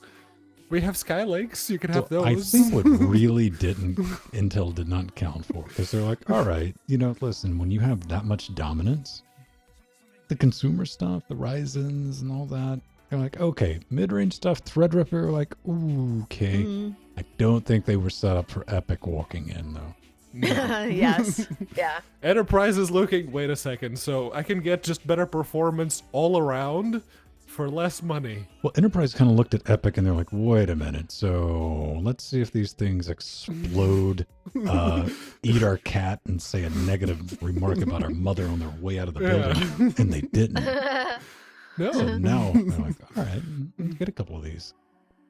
Yeah, it's like Dell, And it's the HP. same socket, too. They're going to stick with the same socket. I'm going to be able, like, we were talking about this before we went live. To be able to drop a Ryzen, whatever they want to call it, 3000 3 series, series, yeah. in your AM4. That's going to be supported until the end of 2020. Yep. There's going to be newer chipsets with accelerators for the stuff that the processor can do, but chances are that processor will perform just as well in a first-gen AM4 motherboard as it does on the latter ones. It's going to have, you're going to sacrifice some things. But yeah, no, if they introduce like a new processing flag, like, I don't know, AVX3, it's going to be mostly SSE like power 5. efficiency P-states and Yeah. stuff like that. And possibly, it turns out that you're going to be able to enable PCIe 4X with some updates in the software. I was like, oh, okay, that's neat. Oh, so these PCIe 3 motherboards, like, okay, all right, I see. Pretty cool. And what was it? Was it that Coffee Lake CPU that they're like, no, this needs a new socket. Why? Intel reasons. Yeah, the exact same fab as the Kaby Lakes. It's like, why does it need a new socket? We weren't expecting pins competition. Listen, we put pins in a different place. Why? We had a little too much to drink, but still, we've already fabbed it. I don't know, man. We weren't expecting competition, so yeah, you need a new motherboard. Competition like this is good. And, hey, I could be very much Team Blue if they, I want, in the same way, I'm glad that AMD brought and is back giving Intel something to go. We can't just release whatever and slap whatever price we feel like on it anymore. Yeah. Even if you're like Team Blue till I die, you gotta be very grateful to AMD, because now you're going to be able to get 8-core processors like without selling organs, because Intel's like crap. Okay, I guess Yeah. like kind of release something somewhat competitive. And they're now releasing 6-core CPUs for the same price that they used to release their quad cores. This is true. Yeah. But on the same way that I'm glad that AMD is challenged, and I want Intel to roll out with a discrete GPU and slap NVIDIA around a little bit. That would be nice. Wouldn't that be nice? Very nice. Because listen, I said last week, I'm like, yeah, I'm about to spend $300, almost $400 on the short bus GPU, the 2060. It's like, well, welcome to 2019, kids. Now, you got to be fair. I mean, it's the short bus GPU that's even stock. It's as fast as a 1070.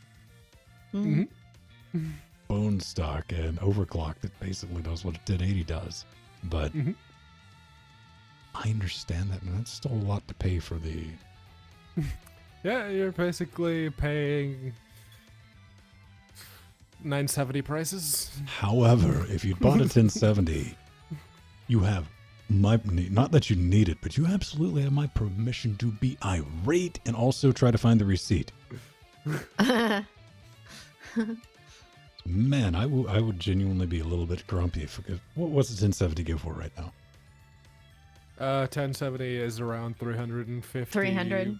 Yeah. Yeah, it's between 350 and 400 for the actual 370s with super clocks and overclocks and whatnot out of the box. Yeah. I want to live in your fantasy land.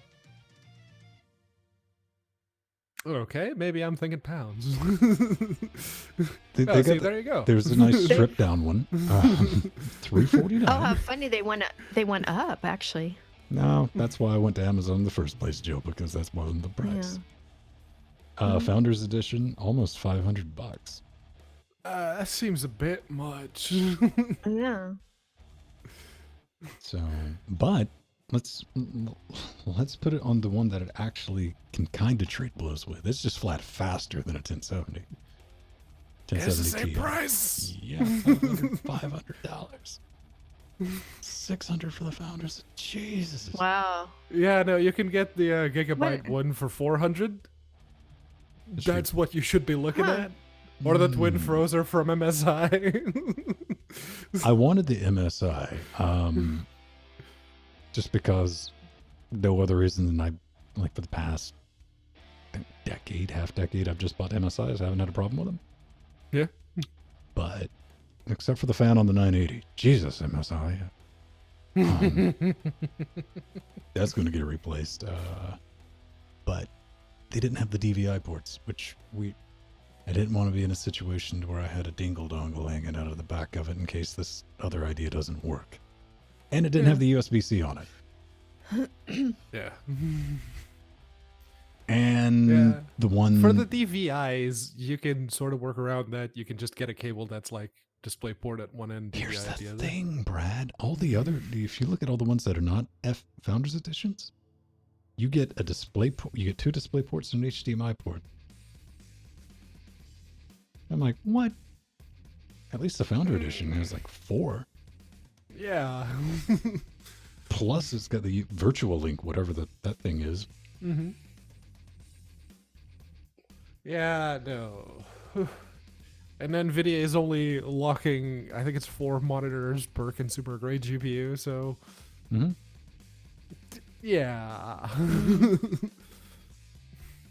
You want to run 6, you gotta buy a Quadro. That... or you flash the V-BIOS. Oh, it can be done, Katana. I have everything on this.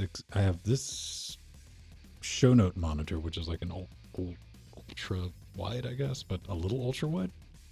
It's got that jacked up aspect of it. It makes really good notes. It's DVI. Yeah. But let's see. Oh, I have HDMI to DVI cables. Digitally, it's the same signal. Yeah. Yeah. Just one has sound and one doesn't. That's pretty much it. I don't know if it does or not. I've never held my ear up to it.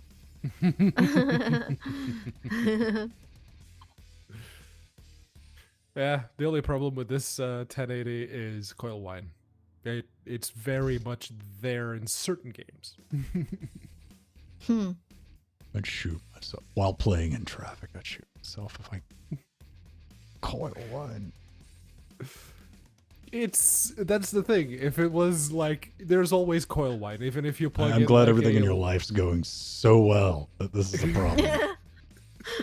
Yeah, I know, first world problems, but yeah, it's even if you plug in like a laptop power supply, it's like the moment you plug it in, you hear that. That's coil whine, and Yeah. this 1080 with like older games that they're rendering like 1,000 frames a second, it's just coil whine. It's just coil whine all over the place. So you play all your games with the sound off. No, see, now that it's under the desk, that I don't have carpet and I can actually have it there, I don't hear it See, anymore. this is another thing. If you get your computer on your desk next to your head, you can play about coil whine, you can go to hell.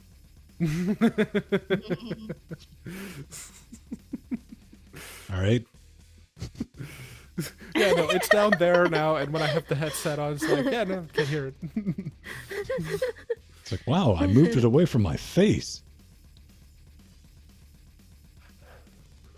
Yeah, coil whine. Coil whine is, man, I'm just saying, just from my experience, I've had like, do you hear that? And I have pretty good hearing, and not like great hearing. This year, I hear like crazy high frequencies. Like, I'm glad I have a microphone and amps, because this was a couple of weeks ago, man. Borderline, like, I'm hearing things. I'm just hearing things. That's not considered to be intermittent. I can take this, shove it up in the air, and crank everything up, open up Audacity, and it's like, nope, there it is, real thing. Ha. Not going crazy unless it's also like auditory and visual hallucination. It's actually you that are subconsciously making Yeah. that sound. Maybe from now on I need to like save it and send it to someone and be like, is that there? Take my yarn, put it back up on the wall. I've had people like, well, you can clearly hear that. I'm like, I can't, man. Aw. I don't know. Yeah, no, with this one, it's noticeable, again, if you have, like, the computer on the desk. Is You it can totally noticeable hear if the it. fans are moving? No. Then again, the fans, those three, admittedly smallish fans, when they spin up to, like, 50%, you hear them. Yeah, if I cut the fans on this 980, you can hear them. Yeah. I mean, Yeah, no, the fans are off until what it I'm- hits, like, what I'm 60? getting at is I can hear a lot of things if I'm trying to. yeah. If I make it a point to pick something out, it'll drive you up the wall if you're listening for it. Yep. Yeah, I just, the first time I actually noticed the coil whine on this graphics card was with Unigine Heaven. Once you quit out of the benchmark and there's like the credits screen, that's Coil Whine City right there. It's like, Yeah, okay, all right. I actually haven't had any coil whine with NVIDIA GPUs as long as they're EVGA. Every time I've had another brand, I hear the whine. It's kind of funny. So EVGA is very good about that. Never had an But, EVGA card. Mm. But the Radeon's AMD cards, oh god, they're notorious. We know. My RX 560 gets pretty loud. Most of my dedicated GPUs were Asus. This one is Gigabyte because, yeah, thanks again, Mark. It's like, Yes. okay, I'll give Yes. you. It's like, Can't okay, argue with that's free. fine. I'll give you a Yeah. 1080. It's like, You can say that all day okay. long. What you need to do is like, thank you, wimpysworld.com. yes. Yes. Thank you, wimpysworld.com. Yes, Wimpy's World. Marketing. Yes. His videos have been really, really fun. I've been leaving comments on his new YouTube videos. Stalker.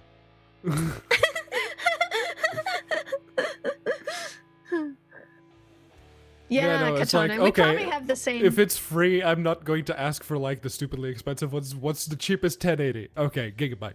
This one. Yeah, Katana. I have the short 1060 because I wanted something that air would circulate better around it, and I never even hardly hear fans on that.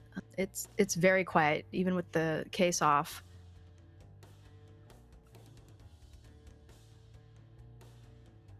Yeah, EVGAs are wow. usually pretty quiet. Yeah, 100%. Wow, that was quick. Things Raspberry Pi users have never said.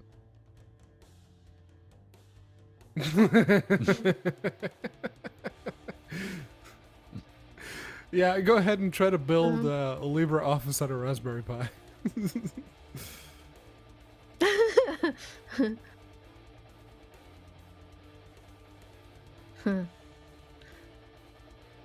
Yeah, it. I remember I had to do like use a Raspberry Pi to like run a presentation, and I wanted it to look really neat, and I needed. I can't remember why, but I needed the beta version for LibreOffice for the presentation thing. Because it supported something that the stable version didn't have, and I remember compiling that because just no one had compiled it yet. It's like, holy crap, it's gonna take a while. I left it on overnight. It's like, okay, you do you. I'm gonna go to sleep. Yeah.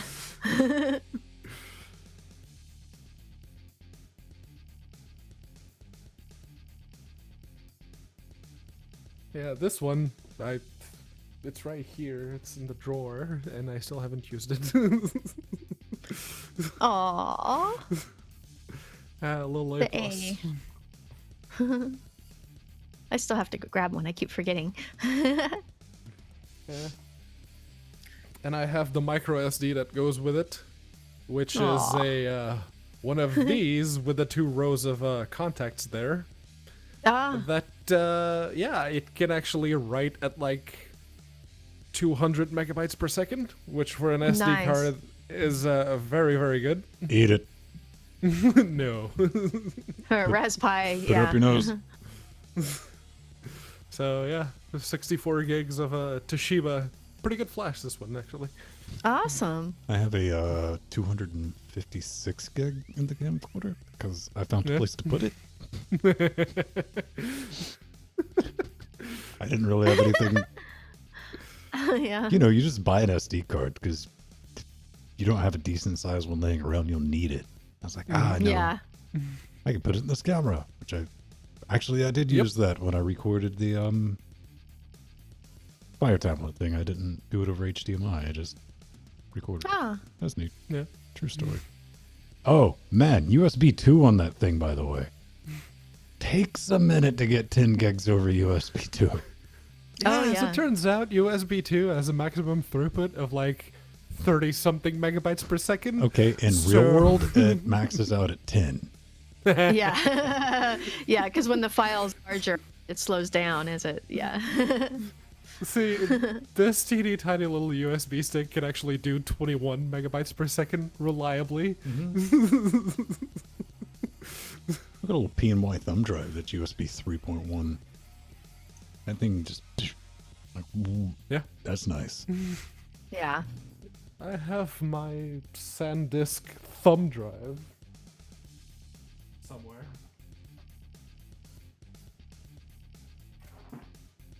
There it is. Yeah, USB 3, 64 gigs. It can do 100-ish megabytes per second. Oh. Not bad. Good night, Artherin. Thanks for joining us as always. And he finally got his OpenSUSE install updated. Yeah, it takes a while.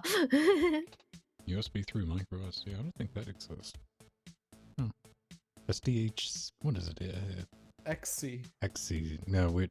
I don't look at all that. I'm never in a situation where speed's an issue. Yeah. SDXS, sorry. UHS 2. Mm. And this one is UHS 3. All right. Teeny tiny. Yeah, I'm sure the people who would watch the show are familiar with the size of micro SD cards. It's like 64 gigs and something that's smaller than my thumbnail. Those I don't get big ones because I lose those. Those go flying out of tablets. It's like, blink. What? How? 100%. Anytime I gotta move appliances or anything, I'll find something like them. Like, that's where that went. Okay. 415.25. I'm using those right now, Katana. Those have been fine, actually. Yeah. I think. Is that what I'm using? Let's see. Yep, 415.25. Ah, 27. Oh, you have the beta. No, it got pushed up to repos today. Yeah. Isn't that just so very special? Oh yeah, the 20. Yeah, right. Yeah. The 2060 ones. Right. Yeah. Yep. They'll probably was be in the- the Solus repos tomorrow or Friday. I'm 100% legit. I was surprised it showed up in the canonical PPA. It's like, because sometimes you can wait a week or two before they get in there. You can Yeah. get dangerously into, all right, I'm just going to install the run file. That's the thing. Oh, I bought a pipe wrench. I went looking for that. I think I went ahead and put it up. I plumbed. Oh. He did plumbing. That U-joint in the downstairs bathroom. It was like getting back. I had to remove a small Chewbacca from it. Okay. Yeah. Goopy deposit.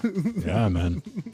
I was more well, I finally broke down because like I have some big pliers too. I was like, this will kind of work. And I'm like, Pliers. you're going to rip it apart.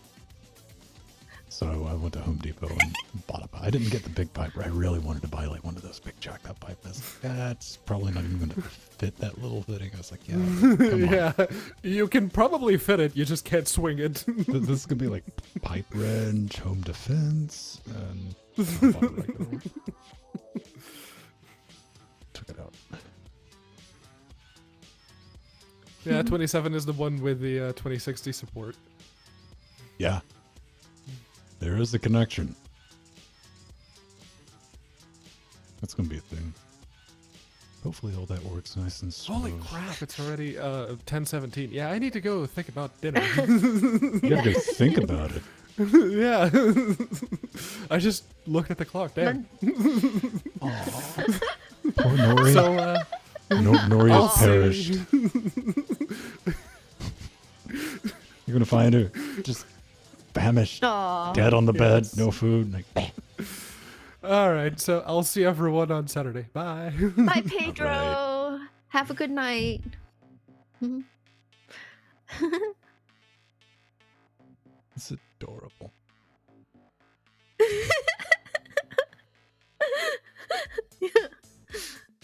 I think you could have stopped at like Jill is amused by, right? Comma.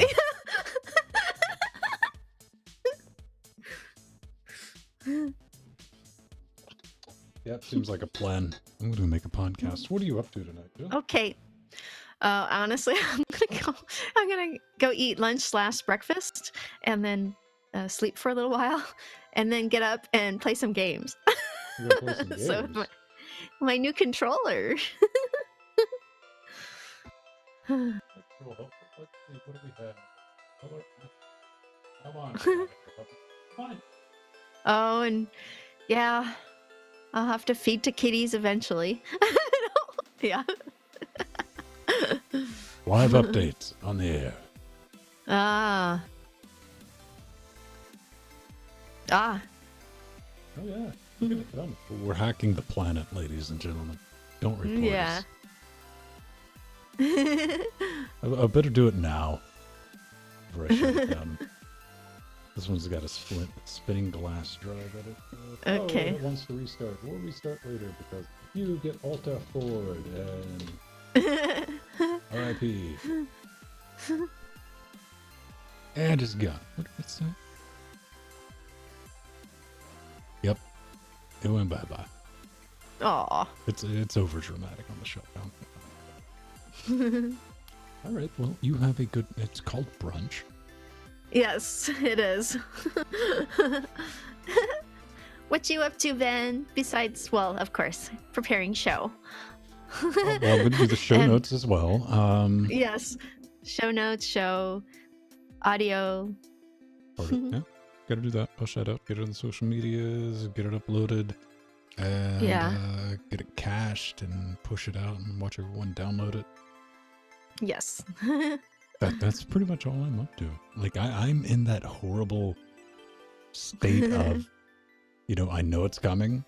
When you order something, Yeah. you're like, well, it's going to be here one way or the other. You're excited. Yeah, Mm. yeah. It's not the word I'd use for it, but I'm something. Oh, okay. Yeah. It's like it's gonna interrupt something, and but you have to do it when it comes.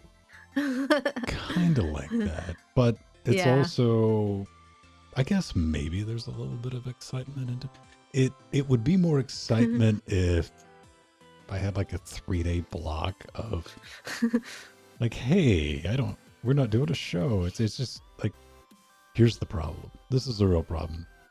My inability to put it aside, because if I could just leave well enough alone and be like, you know what, I'll start on you Monday because I'll have Monday, Tuesday to get it done. I wouldn't have to have everything back together by next Wednesday. But I'm not intelligent or responsible enough to do that. Not by a long shot. That thing will show up Friday, 8 p.m. I'm like, Yes. I got this. I can make this happen. It's gonna be a thing. Go to Aldi's is Saturday. Steve, don't you know? Yeah. You always send me those cute little texts on Saturday. Are you the Aldi's fan? I'm like, yeah, I'm at the Alders. What's up? I better stop. I've said too much. Aw. All right. We're gonna bounce out of here. Have a good rest of your Wednesday. It'll be brilliant. Yes. Yes. And check out tomorrow. I think Jordan's gonna be back on Borderlands. I think they got a full Yeah. crew. So that's fun to watch if that's your thing. All right. Bye, chat room. We love you.